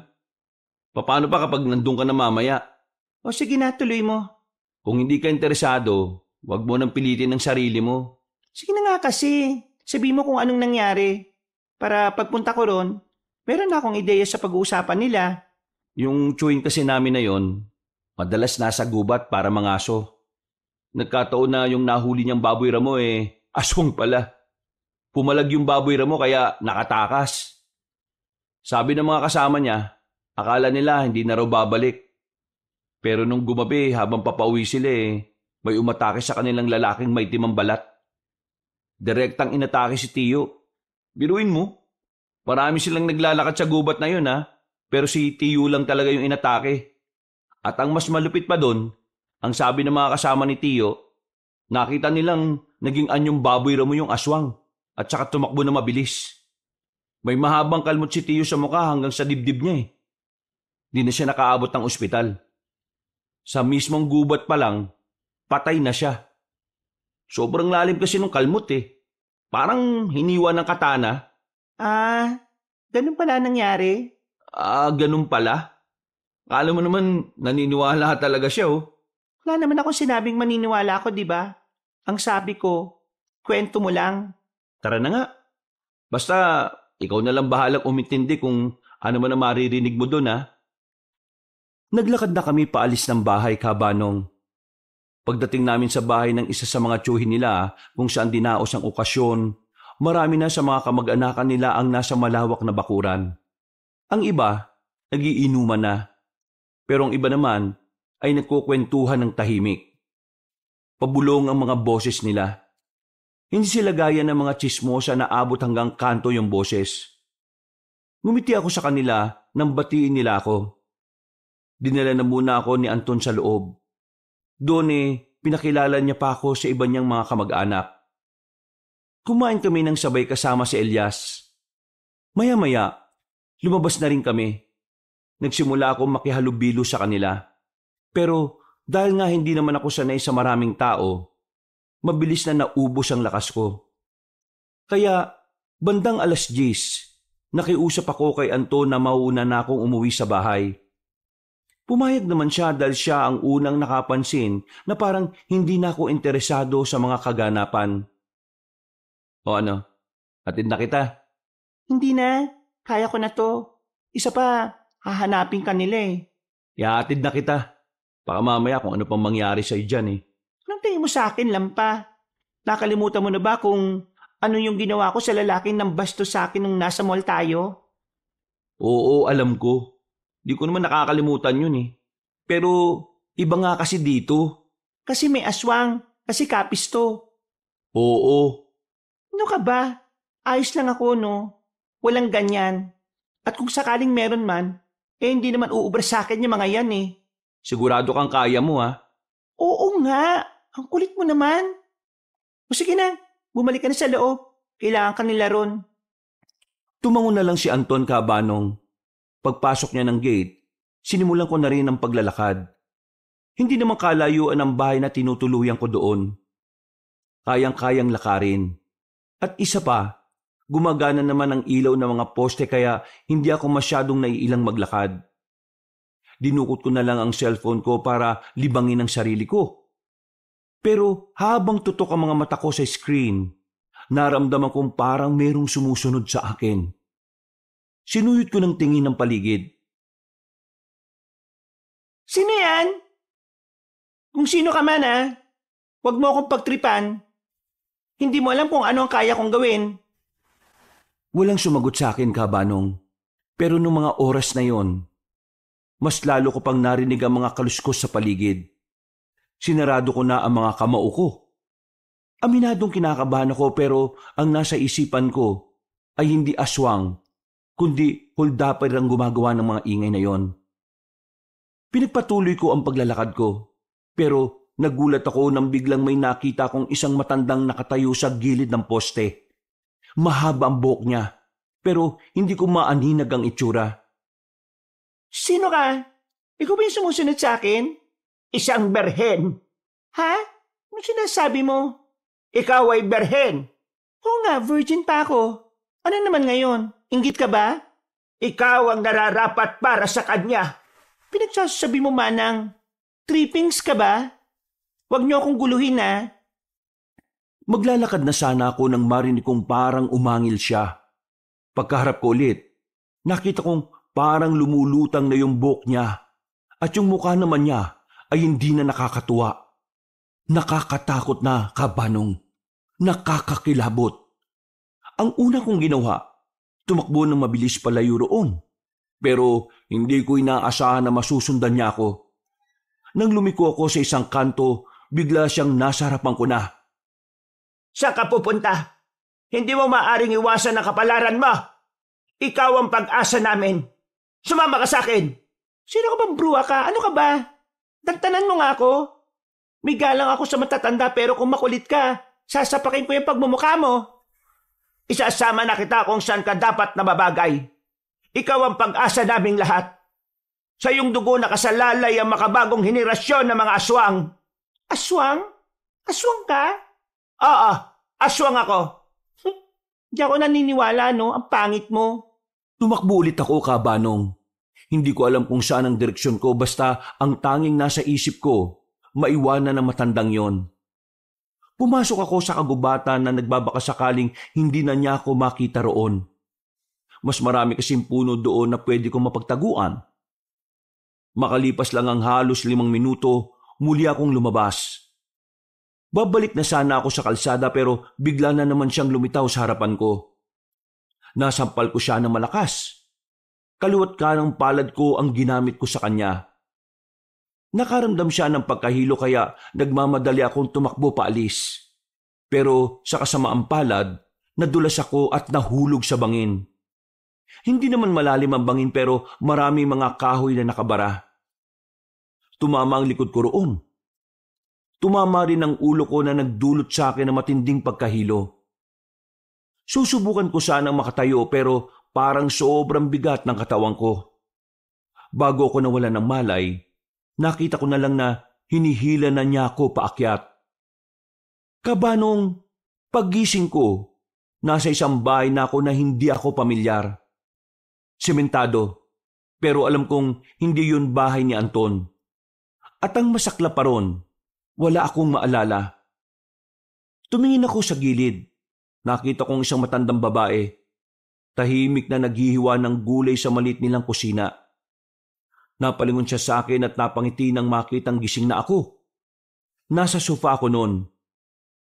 Iha, gising ka na pala. Mabuti naman kasi nakapaganda na ako ng makakain mo. Kumusta pakiramdam mo? Masakit po ang ulo ko pero sino po ba kayo? Nasaan po ako?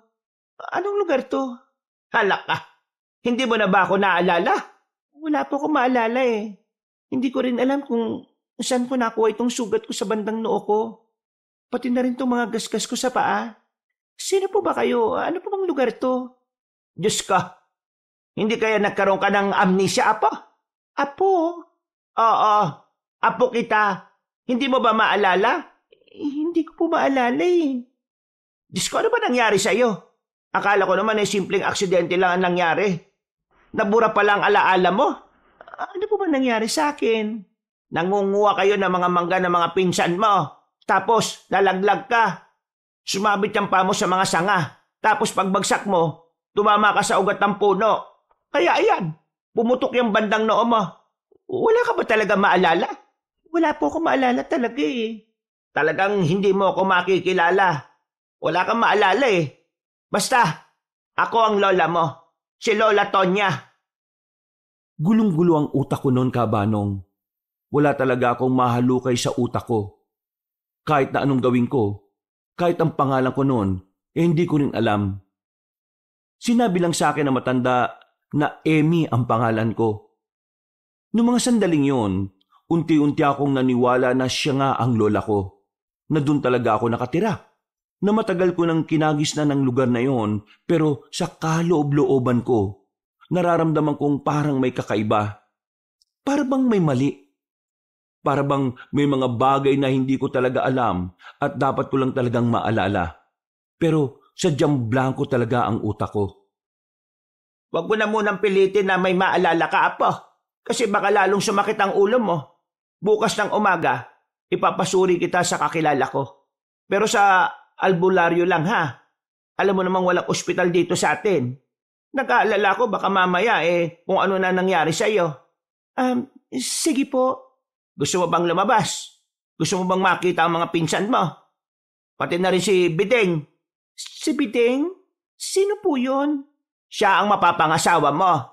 6 na buwan na mula nang pumayag ka sa kanyang magpakasal, Apo. Sobrang nag-aalala yun sa'yo nung tumawag siya kanina sa telepono. Ang kaso, mamayang gabi pa raw ang uwi niya Alam mo naman, may trabaho pa siya, hindi ba? Bideng, wala talaga ako maalala. Bakit parang wala akong maramdaman na may minamahal akong lalaki rito? Paano mo naman kasi mararamdaman, Apo? Wala kang ang maalala. Ang puso natin, nakadepende yan sa mga detalye sa utak natin. Ang utak natin ang nagpapadala ng emosyon at mensahe sa puso natin. Sa oras na matanggap na ng puso natin ang sinasabi ng utak natin, doon lang siya makakaramdam ng tamang emosyon. Hayaan mo, kapag nagbalik ang alaala mo mararamdaman mo na rin kung gaano mo kamahal si Bideng. Sobrang mahal mo kaya yon. Nakipag-away ka pa nga sa ibang babae, wag lang siyang maagaw sa iyo Ha? Ginawa ko talaga yon? Oo, sobrang mahal mo si Bideng At lagi mong sinasabi sa akin na wala kang pakialam kung ano si Bideng. Basta, mahal mo siya. At sa kanya mo lang gustong ialay ang lahat. Sabi mo pa nga mag-aanak kayo ng marami kapag ikinasal na kayo Hindi ko alam. Wala talaga akong maalala at maramdaman Ay nako, wag mo kasing pilitin, Apo. Kung wala ka pang maalala, di wag mong kontrahin. Hayaan mo lang. Hanggang sa maging kalmado na ang utak mo baka may maalala ka na. Tumango na lang ako sa sinabi ni Manang Tonya noon, Kabanong. Pero ang totoo, hindi ako kumbinsido sa mga sinabi niya. Hindi dahil wala akong maalala, kundi dahil may mabigat akong nararamdaman sa mga narinig ko. Hindi ko rin maipaliwanag pero sa kabilang banda, may parte din naman ng puso ko na parang nagsasabi na doon nga talaga ang tunay kong tahanan. Kahit na hindi ko maramdaman kung papaano ang magiging feel at home. Mabilis na lumipas sa mga oras, sumapit na rin ang kinagabihan. Hindi pa rin ako matigil-tigil sa pagpilit na makaalala, pero kahit na anong gawin ko, wala pa rin akong maalala. Napahawak na lang ako sa ulo ko. Ramdam kong medyo makirot yun. Ang sabi ng mga nakausap ko nung oras na yon, na nagpakilalang mga pinsan ko, tumama nga raw yung ulo ko sa malaking ugat ng puno. May picture po ba kayo dyan na kasama ako? Gusto ko lang po talaga malaman kung talagang lola ko po kayo Ay, pambira ka naman bata ka po. Ako pa talagang pagdududahan mo. Apo kita, anak ka ng anak kong si Marisa. Nung 7 taong ka, namatay ang mama mo dahil sa sakit sa baga at kidney. Yung papa mo naman wala na rin. Nag-ibang pamilya na. Kung gusto mo ng larawan, pasensya ka na, Apo. Pero wala akong may papakita. Mula pa noon mahirap na ang buhay ko. Kaya wala akong pambili ng mga pangkuhan ng larawan. Etong bahay nga na to hindi naman to sa atin Pinapahiram lang to ng kaibigan ko, hindi ba? Yung totoong bahay natin, matagal nang nasira dahil sa malakas na bagyo. Pasensya na po kayo kung ganito ang mga naiisip ko Gusto ko lang po talaga makasigurado Naiintindihan naman kita, Apo. Kahit naman siguro kung magkaka-amnesia baka ganyan din ang maisip. Pero wag ka mag-alala. Wala akong itinatago sa iyo. Sa mga susunod na araw maalala mo na rin ang lahat ng masasayang pinagsamahan natin. Sa ngayon pagkatiwalaan mo na muna ako. Tumango na lang ako bilang pagsang-ayon. Sabay kaming kumain nung sandaling yon. Aminadong masarap ang lutong adobo niya. Dahil wala akong maalala, pakiramdam ko yun na ang pinakamasarap na natikman ko. Hindi pa man kami kumakain, biglang may kumatok sa pintuan. Ay, sandali, nandito na.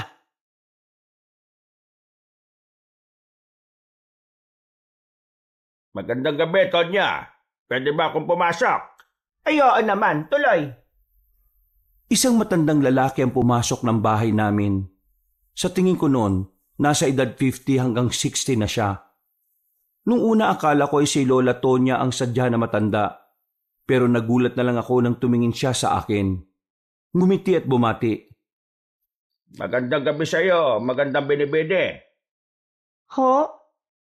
Nabalitaan ko ang nangyari sa'yo. At kahit nasa trabaho ko kanina, sobra ako nag-alala. Buti na lang nakatawag ako at nalaman kong nasa maayos ka ng kalagayan. Kahit na nawala ang alaala mo, alam kong hindi mo naman makakalimutan ang pagmamahalan natin dalawa. Pagmamahalan nating dalawa? Seryoso? Tonya, ipakilala mo naman ako sa kanya. Talagang hindi niya ako naaalala eh. Pero ayos lang naman. Apo, siya si Benedicto, o mas kilala sa pangalang Beting. Siya ang sinasabi ko sa yung lalaking pakakasalan mo. Siya ang lalaking piniling makasama mo habang buhay. Ho? Teka, alam kong nawalan ako ng alaala pero joke time ba ito? Itong matandang to? Fiancé ko? Ano yung fiancé?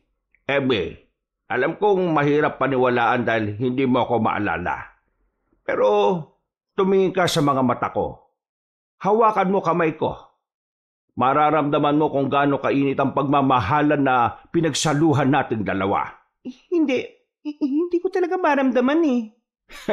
Normal naman yan, mahal kong Emmy. Kasi wala kang maalala, kaya hindi mo rin naman mararamdaman. Ayos lang sa akin. Hindi naman kita minamadali na maalala ka agad ako. Ang mahalaga naman sa akin ay ligtas ka. Apo, mahal na mahal mo si Biding. Nung nag-alok siya ng kasal, tinanggap mo nga kaagad. At nalalapit na ang kasal ninyo. Alam kong wala ka pang maalala, pero hindi natin pwedeng ihinto ang kasal. Lahat ay nakaplano na. Nakakahiya naman sa pamilya ni Biding kung hindi mo ito itutuloy. Hindi ko nga alam ang tungkol sa kasal eh. Hindi ko siya kilala. Naguguluhan pa ang utak ko. Kaya sana, huwag niyo muna akong pilitin sa kasal na yan. Hayaan niyo na muna ako makapag-isip-isip. Pero isang malaking kasalanan sa tradisyon natin na ihinto ang pag-iisang dibdib na pinlano na ng Panginoon. Kailan ba ang kasal? Sa susunod na buwan na. Susunod na buwan na kagad? Matagal na natin itong napag-usapan. Pero sa dami ng mga dapat ikonsidera, naurong na ng naurong. Pero ngayon, alam kong meron kang pinagdaraanan. Pero hindi ito maaaring matigil o ipagpaliban. Sumobra na ang konsiderasyon na binigay sa atin ng Panginoon. Baka mamaya isumpanan niya tayo. Apo, may isang buwan ka pa naman. Gamitin mo yon para makaalala. Hindi ka namin minamadali pero sana maalala mo na ang lahat. Hindi na ako nakapagsalita pa pero yung Biding nakatingin lang sa akin. Malapad ang ngiti niya. Habang ako'y umiiwas naman agad ng tingin. Hindi ko siya kayang tingnan ng matagal. Sa lahat ng pinagdududahan ko, pakiramdam ko, yun ang masasabi kong tama ang nasa isip ko. Hindi ko talaga siya kilala. Umalis sa bahay ang matandang lalaki. Ako naman ay natulala lang. Hindi ko rin naubos ang kinakain ko. Hinawakan ni Lola Tonya ang kamay ko at ngumiti sa akin ng papilit. Apo, naiintindihan kita. Pero hindi ka na pwedeng umatras. Malaking kasalanan nito sa ating paniniwala at kultura. Ano po bang pamumuhay ang meron dito sa lugar na to? Anong mga kultura? Hindi ko maintindihan eh. Sagrado at banal ang mga bagay na gaya ng kasal o pag-iisang dibdib. Dito sa atin, malaking kasalanan ng pagpapaliban ng kasal. Yung mga unang pagpapaliban, katakot-takot na paghingi ng tawad sa Panginoon ang ginawa ng pamilya ni Biding. Pero ngayon na po, hindi na pwede. Malalang kamalasan ang maaaring mangyari sa atin kapag ang kasal ay hindi pa matutuloy. Hindi ko nga maalala eh. Hindi ko maalala na pumatol ako sa isang matanda na halos kaedad mo na. Ikaw ang pumili sa kanya. Hindi siya ang pumili sa'yo. Aba wow! Parang siya pa ang lugi. Hindi ako makapaniwala. Pinili ko talaga siya. Diyos ko naman. O sige, ganito na lang ang gawin natin. Bukas, ipapasuri ko ang sugat mo. Pagkatapos, mag-ikot-ikot ka rito. Baka sakaling meron kang maalala. Hindi na lang ako nagsalita, Kabanong. Dumiretso na agad ako sa kwarto. Kinabukasan ng umaga, isang matandang babae ang dumating sa bahay. Tiningnan niya ang sugat ko. Ayon sa kanya, wala namang gaanong malalang galos. Pero baka raw naalog ng malala ang utak ko kaya nawala ang lahat ng alaala ko. Sandali lang naman ang ginawang pag-check sa akin. Bandang tanghali, sinunod ko ang sinabi ni Lola Tonya. Lumabas ako ng bahay. Habang naglalakad ako, lahat ng tao ay binabati ako. Nakangiti sila. Parang kilalang kilala talaga nila ako kahit hindi ko naman sila maalala. May nagtanong pa nga kung kailan ang kasal. Kabanong, aminado ko na kahit papaano, pakiramdam ko safe ako sa lugar na yon kahit wala akong maalala kahit na isa. Yung mga tao kasi ron, yung tingin nila sa akin ay parang isang mahalagang tao. Sa paglalakad ko, meron akong natanaw na bungad ng kagubatan. Maraming mga sampagita doon. Malayo pa lang, naamoy ko na. Nahumaling ako, Kabanong. Kaya agad naman akong lumapit doon para pumitas sana. Pero nang naroon na ako, nakita ko isang ilog. Tanaw mula sa kinatatayuan ko. Ilog? May alaala ba ako sa ilog na ito? Sinubukan kong pumikit para subukang maibalik ang alaala ko. Pero bigla lang sumakit ang ulo ko. Ay nako, kainis naman. Wala talaga akong maalala. Naglakad-lakad ako ulit at hindi ko na nga namalaya na nakarating na pala ako sa gitna ng kagubatan. Napapaligiran ako ng matataas na puno. Dahil sa pagiging maaliwalas ng paligid, hindi ko na napansin na sobrang napalayo na pala ako sa lugar namin. Sino yan? Napatigil ako sa paghawi ng mga nakaharang na halaman nang maramdaman kong merong tao sa paligid. Maya-maya lang, isang lalaking mahabang buhok nang bigla na lang lumabas. May nakalagay na itak sa tagiliran niya kaya ang una kong inisip, mananaba siya ng kahoy. Sino ka? Bakit mo tinatanong? Wow! Galing ng sagot, patanong din. Di kita kilala. Kaya nga tinatanong ko kung sino ka eh. Ibig sabihin ba niyan? Nakikipagkilala ka na? Tinatanong ko lang kung sino ka. Anong pangalan mo? Anong ginagawa mo rito? Bigla-bigla ka nalang lilitaw dyan eh. Ilumitaw ka rin naman ah. Pero wala naman akong pakialam kung sino ka. Teka, sa'yo ba tong gubat? Problema nitong lalaki na to. Kainis? Ikaw, sino ka ba? Oo, ako ang may-ari ng gubat na to. Ano, masaya ka na? Diwata ka? Ganyan pala suot ng mga diwata. Hindi ako nakikipagbiruan sa iyo ah. Hindi tayo close, okay? Tsaka na nga. Teka, saan ka pupunta? Sa lugar kung saan wala ako makakasalubong na kamukha mo. Mag-iingat ka. Baka mapahama ka. Napatigil ako sa sinabing yun ng lalaki, Kabanong. Pagharap ko, seryoso na ang mukha niya. Hindi ko rin alam kung bakit parang bigla na lang din akong kinabahan. At bakit naman ako mapapahama ka, Bear? Base sa kutis mo at sa pagkaputi mo at sa itsura ng mukha mo, mukha kang dayo dito sa Kapis. May mga nilalang na dumadali ng mga dayo. Gusto mo bang malaman kung anong klaseng nilalang yon? Anong nilalang? Ano pa, hindi mga aswang. Mga aswang? Ano yun? Mga nilalang na nilikha ng kasamaan. Mga nilalang na kumakain ng tao. Akala ko naman kung ano.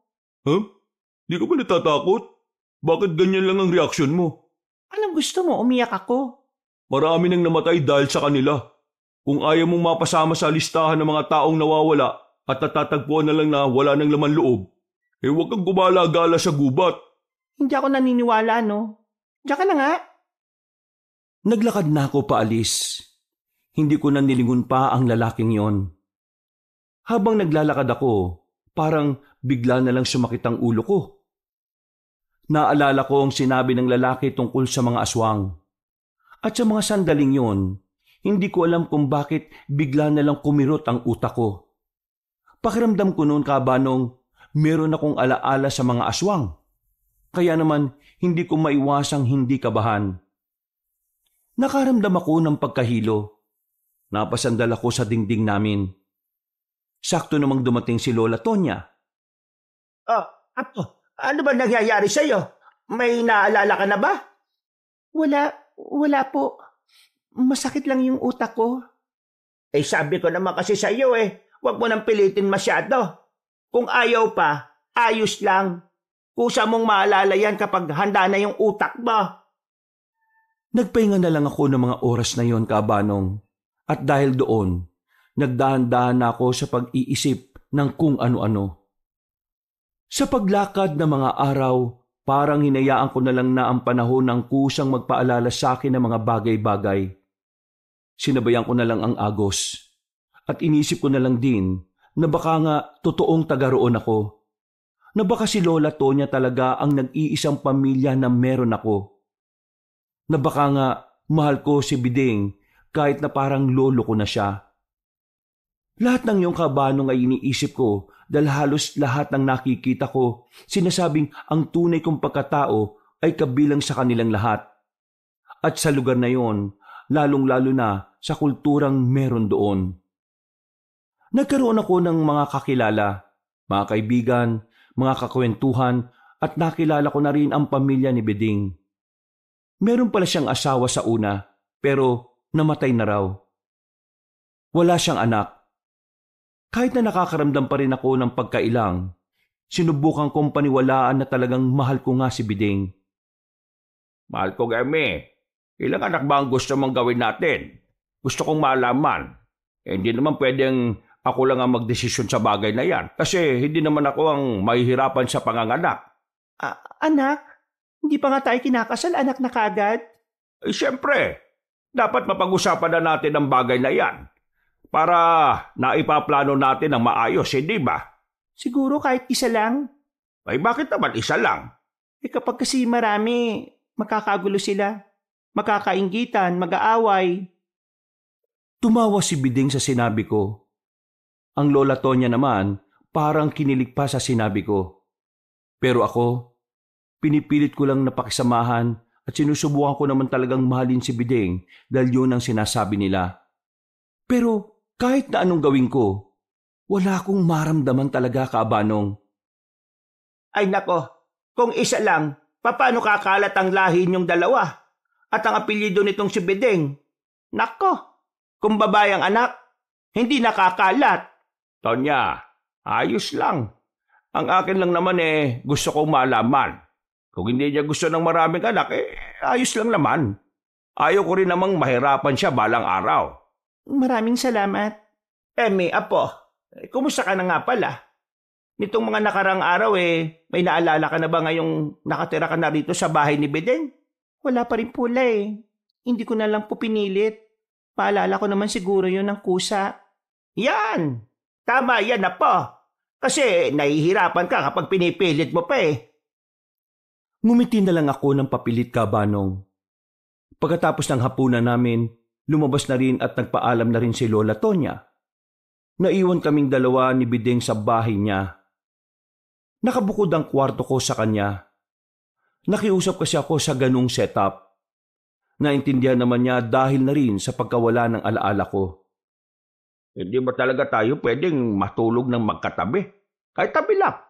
Hindi ba banal at sagrado ang kasal? Kaya kabilang sa paghahanda natin sa kasal, dapat konserbatibo tayo. Hindi pa pwedeng magsama sa 4 na dingding ang dalawang hindi pa nag-iisang dibdib, di ba? Ay, yan ang gusto ko sa iyo, Emmy. Mahal ko. Matalino ka talaga. Di sige, punta na ako sa kwarto ko.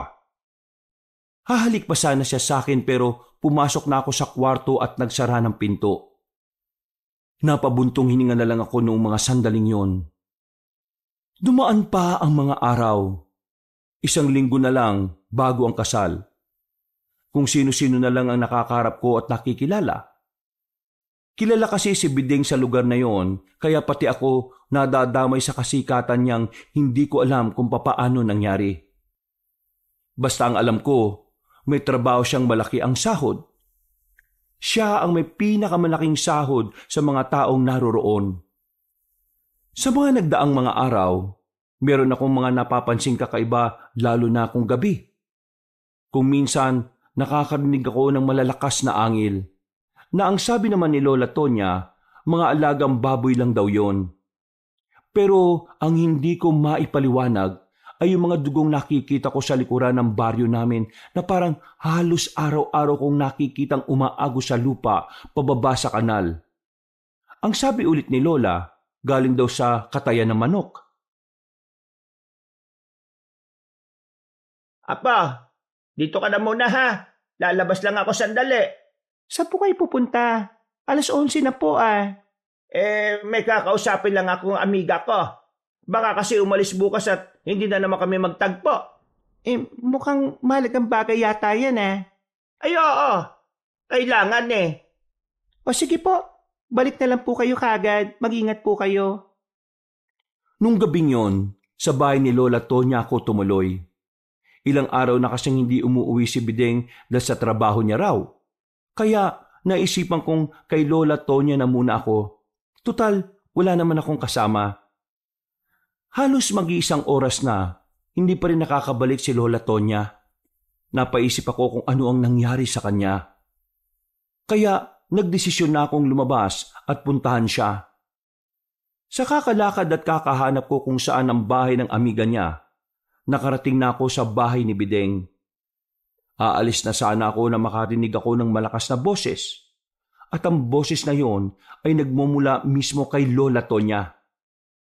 Bakit hindi pa natin gawin ngayon? Total bilog na ang buwan. Bideng, hindi ko na kayang tiisin ito. Nahihirapan na ako maging mabait sa babaeng yan.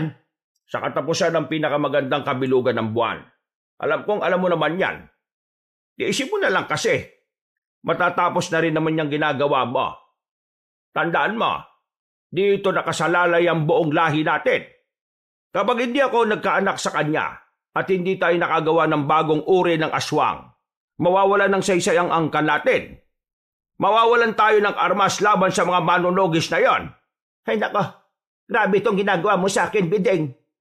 Asawa mo ko pero gusto mong ikasal ka sa ibang babae. Sa tao pa. Anong tingin mo sa akin? Hindi nasasaktan? Tapos ako pa yung gumagawa ng paraan para matuloy ang kasal ninyong dalawa? Mahal ko, patawarin mo ko. Pero ito yung nakatakda sa kasulatan. Isang babaeng berhen na tao ang magsasalba sa ating lahi. Konting tiis na lang. Pag natapos na to wala na akong pakialam sa kanya. Hindi. Kitang-kita ko sa mga mata mo na sa tuwing magkausap kayong dalawa masaya ka. Kinikilig ka pa. Para kang asong ulol na nakatingin sa kanya at naglalaway. Gusto mo rin kasi siya. Ano ka ba naman? Huwag kang mag-isip ng kung ano-ano dyan, no? Ikaw lang ang mahal ko, wala nang iba. Ginagawa ko lang ito para sa ating lahat. Yun na lang sana ang isipin mo, Tonya. Ay nako, Bisit! Bisit ka! Masaya kasi akong tinutulungan mo ko sa adikain kung mabuhay ang lahi natin. Masaya ako kasi nandiyan ka para tulungan ako. Kaya sana konting tiis pa, mahal. Ilang araw na lang, kapag natapos ang sagradong kasal sa harapan ng ating Panginoon, aanakan ko kagad siya para maisilang na kagad ang bagong uri ng aswang na magliligtas sa ating lahat. Siguraduhin mo lang na wala kang ibang intensyon sa babaeng yan. Dahil kapag nalaman ko na may pagtingin ka sa kanya, abay ako mismo ang lalapa sa kanya. Naintindihan mo ba ka? Oo naman, mahal. Naiintindihan kita. Hindi ako makapaniwala sa mga narinig ko, Kabanong. Nakaramdam na naman ako ng pagkahilo sa mga nalaman ko. Hindi ko maintindihan nung una, pero nang maalala ko ang salitang aswang na nabanggit nila, doon na nagtindigan ng mga balahibo ko. Nagmamadali ako makaalis. Tumakbo ko ng mabilis hanggang sa marating ko na ang kagubatan. Wala na akong pakialam kung magkanda sugat-sugat na naman ang mga paa ko. Ang tanging nasa utak ko lang noon ay iwan ang lugar na yon. Takasan ang napipintong kasalang hindi ko gusto. Lisanin ng mga aswang na balak akong gamitin sa kung anuman ang gusto nilang mangyari. Sa halos 10 minuto kong pagtakbo na hindi alam ang patutunguhan, isang lalaki na naman ang nakasalubong ko. Nakilala ko siya. Nilapitan ko kaagad. Biglang sumakit ang ulo ko nang may alaalang sumulpot sa utak ko. Pero hindi malinaw. Basta ang naalala ko, tumatakbo rin ako sa isang gabing madilim. Uy, ikaw yung babae na kausap ko ah. Aray ko! Uy, anong nangyayari sa'yo? Napahawak na lang ako sa ulo ko nung makaramdam ako ng matinding sakit. Muntikan na ako matumba dahil nawalan ako ng balanse. Mabuti na lang ay may nahawakan akong katawan ng puno at doon ay napasandal ako. Agad namang lumapit ang lalaki sa akin. Uy, ano ba nangyayari sa'yo? Wala akong ginagawa sa'yo ah. Baka mamaya ako pa masisi sa'yo. Ano ba kasi ginagawa mo rito? Masakit ang ulo ko. Masakit. Sobrang sakit. Nahihilo ako. Sino ka ba? Seriously, sa ganitong sitwasyon, kailangan ko magpakilala. Pwede bang tulungan mo ako? Paano nga kita tutulungan kung hindi ko alam kung anong nangyayari sa'yo? Masakit nga ang ulo ko at nahihilo ko. Bingi ka ba? Aray! Uy, halika. Sumama ka sa akin. Uy! Buwisit! Bigla na lang ako nawalan ng malay. Hindi ko na kasi talaga kinaya ang hilo. Yun ang epekto ng subukan kong sisiri ng alaalang nawala. Nagising na lang ako na nasa isang bahay na ako. Tanging gasera lang ang nagsisilbing ilaw doon. Sa gilid, may isang lalaking nagtitimpla ng kung ano. Tumingin siya sa akin. Siya ang lalaking nakausap ko sa gubat. Magwawala sana ako sa pag-aakalang nakidnap ako. Pero bigla ko ring naalala na siya pala ang tumulong sa akin. Mabuti naman at nagising ka na. Sobrang sarap ng tulog mo. Akala mo bahay mo to eh. O ano, kumusta na pakiramdam mo? Maayos na rin ang pakiramdam ko. Hindi na masakit ang ulo ko at hindi na rin nahihilo. Aba malamang. Pinainom kita ng gamot para mawala yung sakit ng ulo mo eh. Saan tayo? Nandito tayo sa pansamantala kong bahay. Dito ako madalas kapag gusto kong manatili sa gubat. Huwag ka mag-alala. Ligtas ka naman dito. Ikaw, ano ka ba talaga? Hindi ka ba aswang? Ako? Aswang? Ungas. Hindi ako aswang no. Isa akong manunugis. Ang manunugis, pumapatay ng aswang. Manunugis? Ibig sabihin, matutulungan mo ko? Bakit? Ano bang ginawa sa iyo ng mga aswang? Napabangon ako kagad sa kanya at saka hinawakan ko ang dalawa niyang kamay. Para akong batang nagmamakaawa. Siya lang ang pag-asa ko para makaalis. Siya lang ang susi para hindi na ako maikasal sa matandang aswang na si Biding. Tulungan mo ko. Ayoko na ron pakiusap. Oo, kumalma ka nga. Kalma. Vampira naman tong taong to. Relax ka lang. Ikwento mo sa akin ng mahinahon. Oh, inumin mo to. Tableya to. Para maikalma mo yung sarili mo. Para kang wala sa katinuan eh. Pinaupo niya ako kabanong. Huminga ako ng malalim at agad na ininom ang tableya. Nang may masmasan, saka ko sinimulan ng mas mahinahon at kalmado ang mga nangyari. Wala akong matandaan eh. Paggising ko, nasa isang bahay na ako. Sa gilid ko, may matandang babae. Nagpakilala siyang lola ko. Ang sabi niya, nawalan ako ng alaala ng mabagok ang ulo ko. Kumukuha daw kami ng kung anong prutas kasama ng mga pinsan ko. Tapos, nalaglag daw ako. Ang sabi pa niya, meron daw akong gustong pakasalan na lalaki. Biding ang pangalan. Nung makita ko yung biding wala naman akong maramdaman. Alam kong wala akong maalala kaya pwede yun ang dahilan. Pero di ba, kahit hindi mo maalala yung isang tao, hindi naman makakalimot ang puso. Basta, pakiramdam ko hindi ko naman talaga kilala yung matandang yun. At pakiramdam ko, Hindi talaga ako ganito. Hindi ako ganito magsalita. Hindi ako ganito kumilos. Parang yung pagkatao ko hindi bagay sa lugar kung saan ako nagkamalay. May amnesia ka? Pero anong connect yun sa mga aswang? Kanina, naisip kong hanapin yung kinikilala kong lola. Natagpuan ko siya sa bahay ng sinasabi kong fiancé ko. Nakita ko si lola sa loob. Kausap niya si Bideng. Nagtatalo sila. Doon ko nalaman na mag-asawa silang dalawa. At ang balak nila, ikasal ako kay Bideng para magkaroon sila ng bagong uri ng aswang. At ang aswang daw na yun yun ang magagamit nila laban sa mga albularyo at manunugis. Sa madaling sabi, itong nagpakilalang lola sa akin, hindi ko talaga kaano-ano. Sinamantala lang nila yung kawalan ko ng alaala para gawing kasangkapan kung ano man yung binabalak nila. Hindi ko na alam kung ano pa yung mga napag-usapan nila. Kasi tumakbo na ako Pero hanggang ngayon, wala pa rin ako maalala.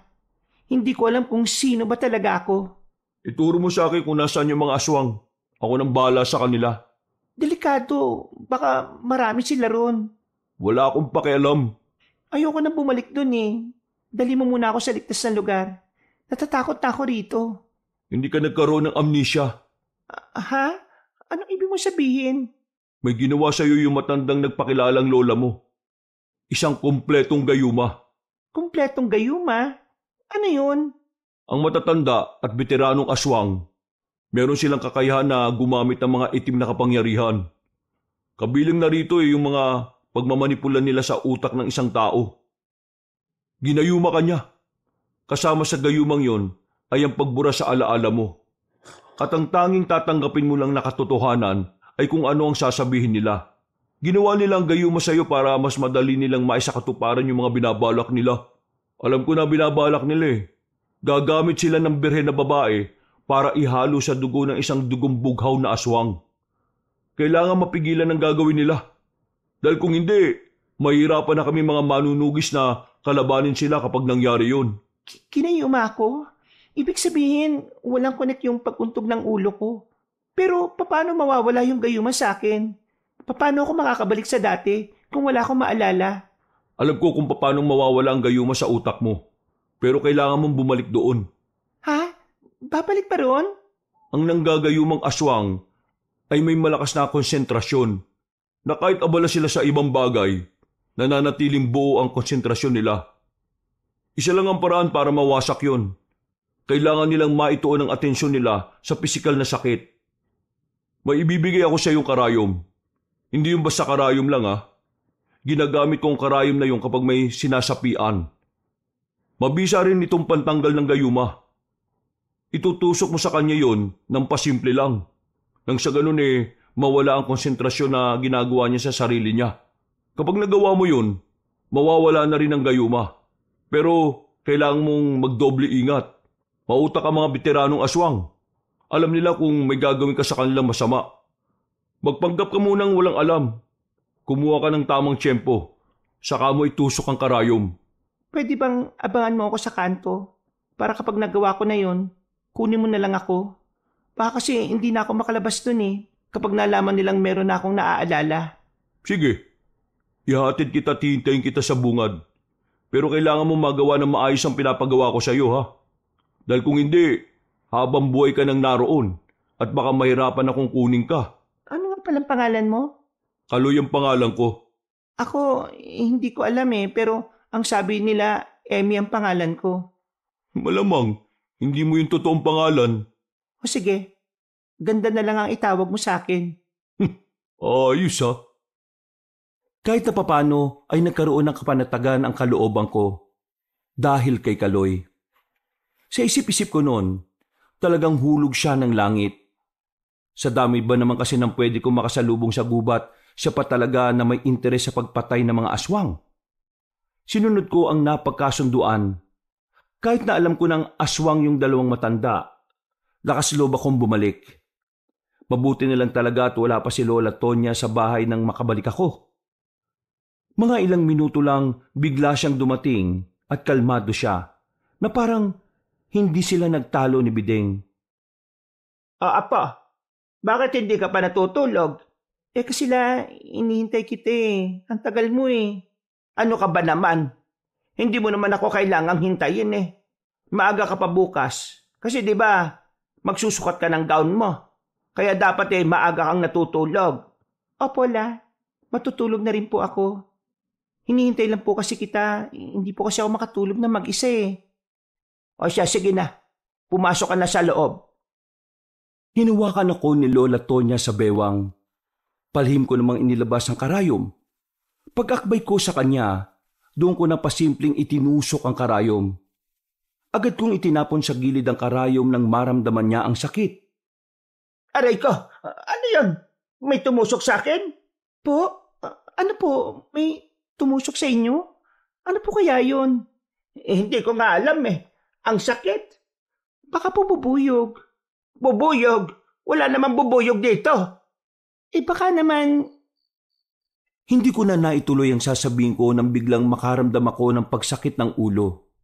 Sa isang iglap, ang daming alaala ang biglang bumalik sa akin. Para silang mga palabas na mabilis na pinaandar sa isang DVD player. Lahat yun nakita ko. Mula nung pagkabata ko hanggang sa bago ko mapunta sa lugar na yon. Nagtindigan ng mga balahibo ko kabanong nung maalala ko kung papaano ako nakuha ng matandang si Aling Tonya. Buong buo sa alaala ko na siya ang matandang aswang na humahabol sa akin nung gabing yon. Napahawak ako sa lamesa na makaramdam ako ng kaunting hilo. Nagtataka naman si Aling Tonya sa akin. Anong problema? May naalala ka na ba? Ho? Wala po. Masakit lang po yung ulo ko. Puyat po siguro. Ikaw kasi. Puro ka kasi puyat. O sige na. Pumasok ka na sa kwarto mo. Ako naman lalagyan ko lang ng pamay itong mahapdi sa balikat ko. Tumango ko bilang tugon kabanong. Pero ramdam kong parang may iba siyang naiisip. Mabilis akong pumasok sa kwarto. Binuksan ko kagad ang bintana. Nung dumaan ako sa gilid ng bahay para tumakas, bigla na lang siyang umarang sa daraanan ko. Hindi ko alam kung papaano siyang nakarating doon. Ah, saan ka pupunta? Diyan lang po. Bumalik na ang alaala mo na. Ho? Hindi. Ano bang sinasabi niyo? Hindi makamalala ka. Hindi nga ho. Hindi ko alam kung paano mo naalis ang gayuma ko. Pero ang alam ko lang, hindi ka na makakaalis dito.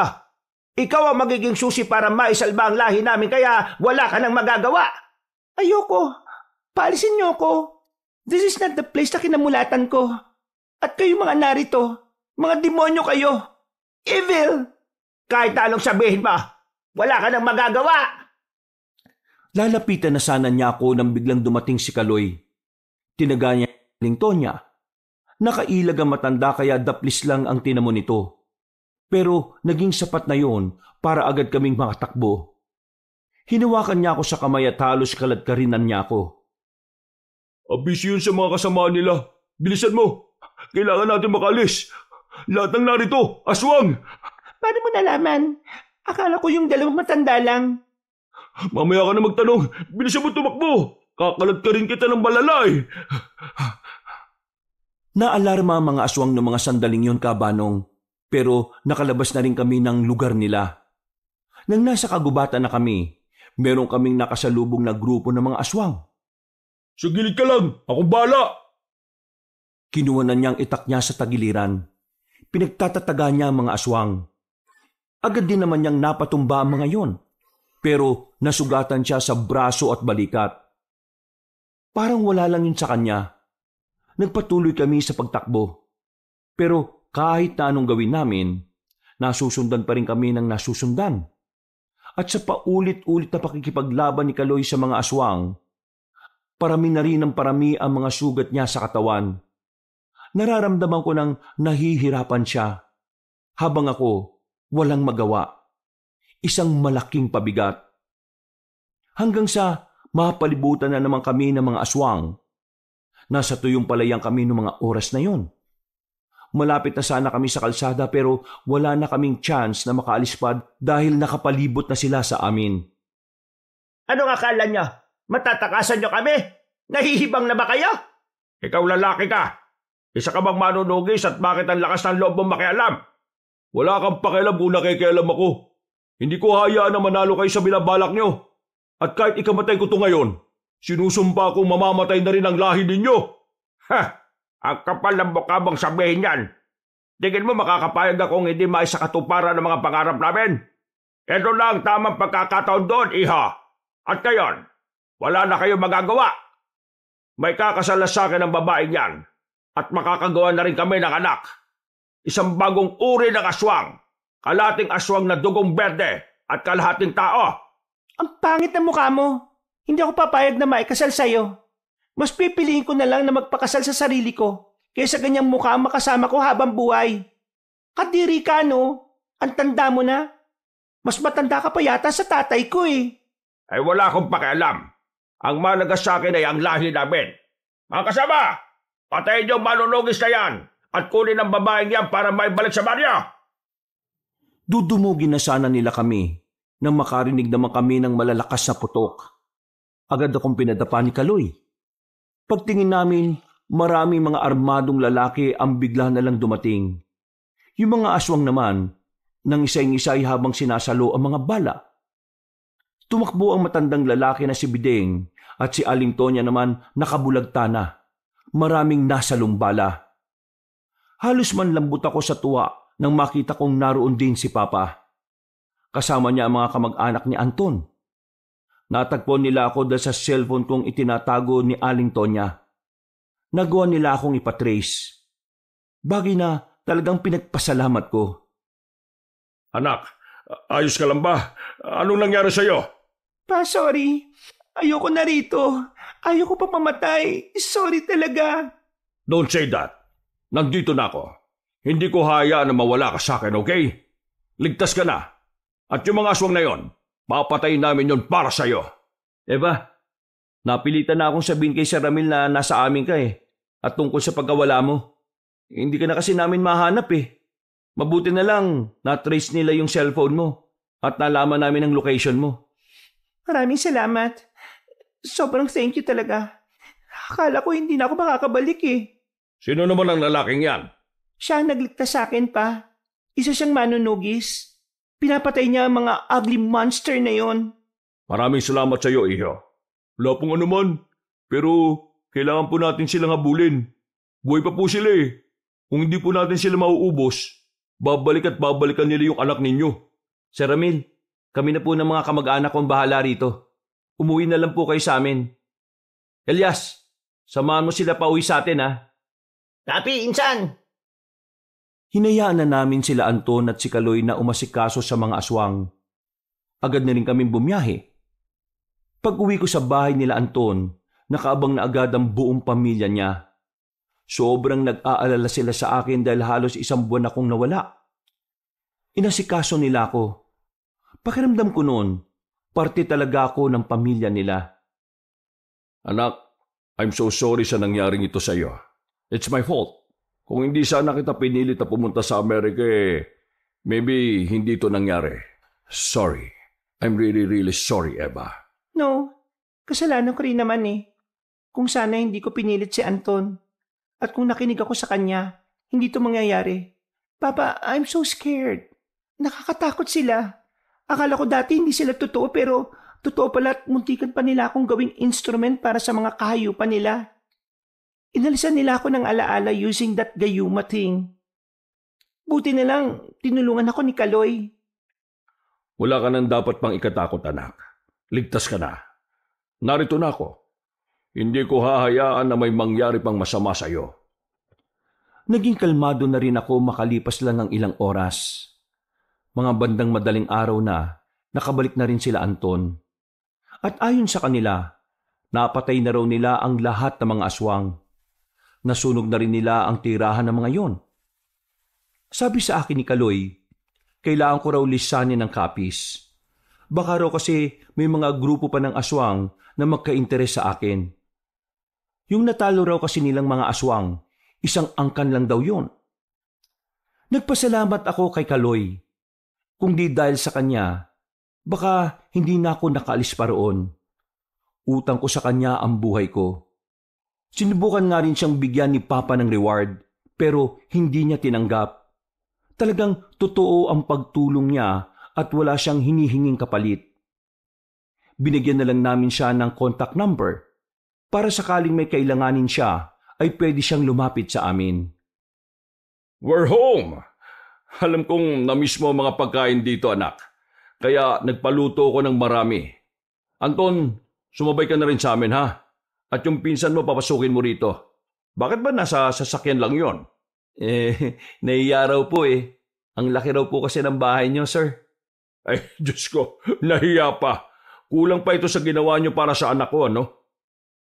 Nang magkakasama na kami sa hapagkainan, sobrang gaan ng pakiramdam ko. Sobrang saya ko, Kabanong. Sobrang panatag. Alam kong wala nang aswang ang kukuha sa akin. Saka ko lang napagtanto na kahit hindi kami magkasundo ni Papa noon, mas maganda pa rin talagang kasama ko siya. Napagtanto ko rin na hindi lahat ng desisyon ko ay tama. Napagtanto ko na kahit pala nasa tamang edad na ako para makapagdesisyon, kailangan ko pa rin talaga ng gabay ng isang magulang. Anak, you can do everything you want. You have your freedom. Napagtanto ko kasing hindi rin talaga tama na pilitin kita sa kung ano yung vision ko for your future. Naisip ko na mas maganda siguro kung ang gagawin ko na lang is to guide you if may mga bagay kang hindi naintindihan. So, go for your dream. You can paint your own life, anak. Hindi na kita pipigilan. Thank you, Dad. Salamat ng marami. Kasi naintindihan mo na ako. And sorry din kung may mga oras na rude ako sa'yo. Salamat kasi hindi ka napagod sa akin. You'll always be my baby. So hindi ako mapapagod kahit na kailan. Basta ipangako mo lang sa akin na kahit na anong mangyari, ay magsasabi ka sa akin. Opo, Pa. I love you so much. Mahal na mahal din kita, anak. Mula noon, Kabanong, maayos na ang naging samahan namin ni Papa. Naging bukas na kami sa isa't isa. Mas tumibay ang samahan namin bilang mag-ama. Kabanong, natutunan ko na lang na dapat kailangan nating makinig sa sinasabi ng mga magulang natin. Lalo na kung wala pa tayong kaalam-alam sa tunay na buhay sa labas ng nakasanayan nating mundo. Hanggang dito na lang po ang kwento ko, Kabanong. Maraming salamat po at pinagpalang araw sa inyong lahat. Mga kabangers, mga kayanggaw, si Kabanong po. Bago po tayo magwakas, nagpapasalamat po ako sa pakikinig nyo ngayong araw na ito dito sa ating magandang kwento. At kung medyo nabitin naman po kayo, sinasuggest ko po na bisitahin po natin yung ibang channel natin. Yung Pamela Clamil at saka yung bagong-bago po natin na Kabanong version 2.0 kung saan ang mga kwento natin doon ay meron na pong video na mapapanood. Mga video na gumagalaw na mga pictures. At syempre maganda rin doon ay pwede nyo pa rin mapakinggan tulad ng dati dahil yung narration natin doon ay meron pa rin music and effects. At syempre kasama po yung mga bida natin at mga kaibigan natin. At kung nagustuhan nyo po yung mga kwento natin sa dalawang channel na yon, huwag nyo pong kalimutang mag-subscribe kasi konti pa lang po yung subscriber ng Pamela Clamil. At yung bagong channel natin na Kabanong version 2.0, halos iilan pa lang po talaga yung subscriber. So don't forget to click that subscribe button at pindutin nyo na rin po yung notification bell para lagi po kayo nano-notify pag may mga bago na tayo mga video. At syempre, huwag nyo rin kalimutang mag-comment at mag-like. Ang ating mga link nga pala ng mga channel na yon ay nasa pin comment po o nasa description. So, hanggang sa mga susunod na mga kwento, paalam!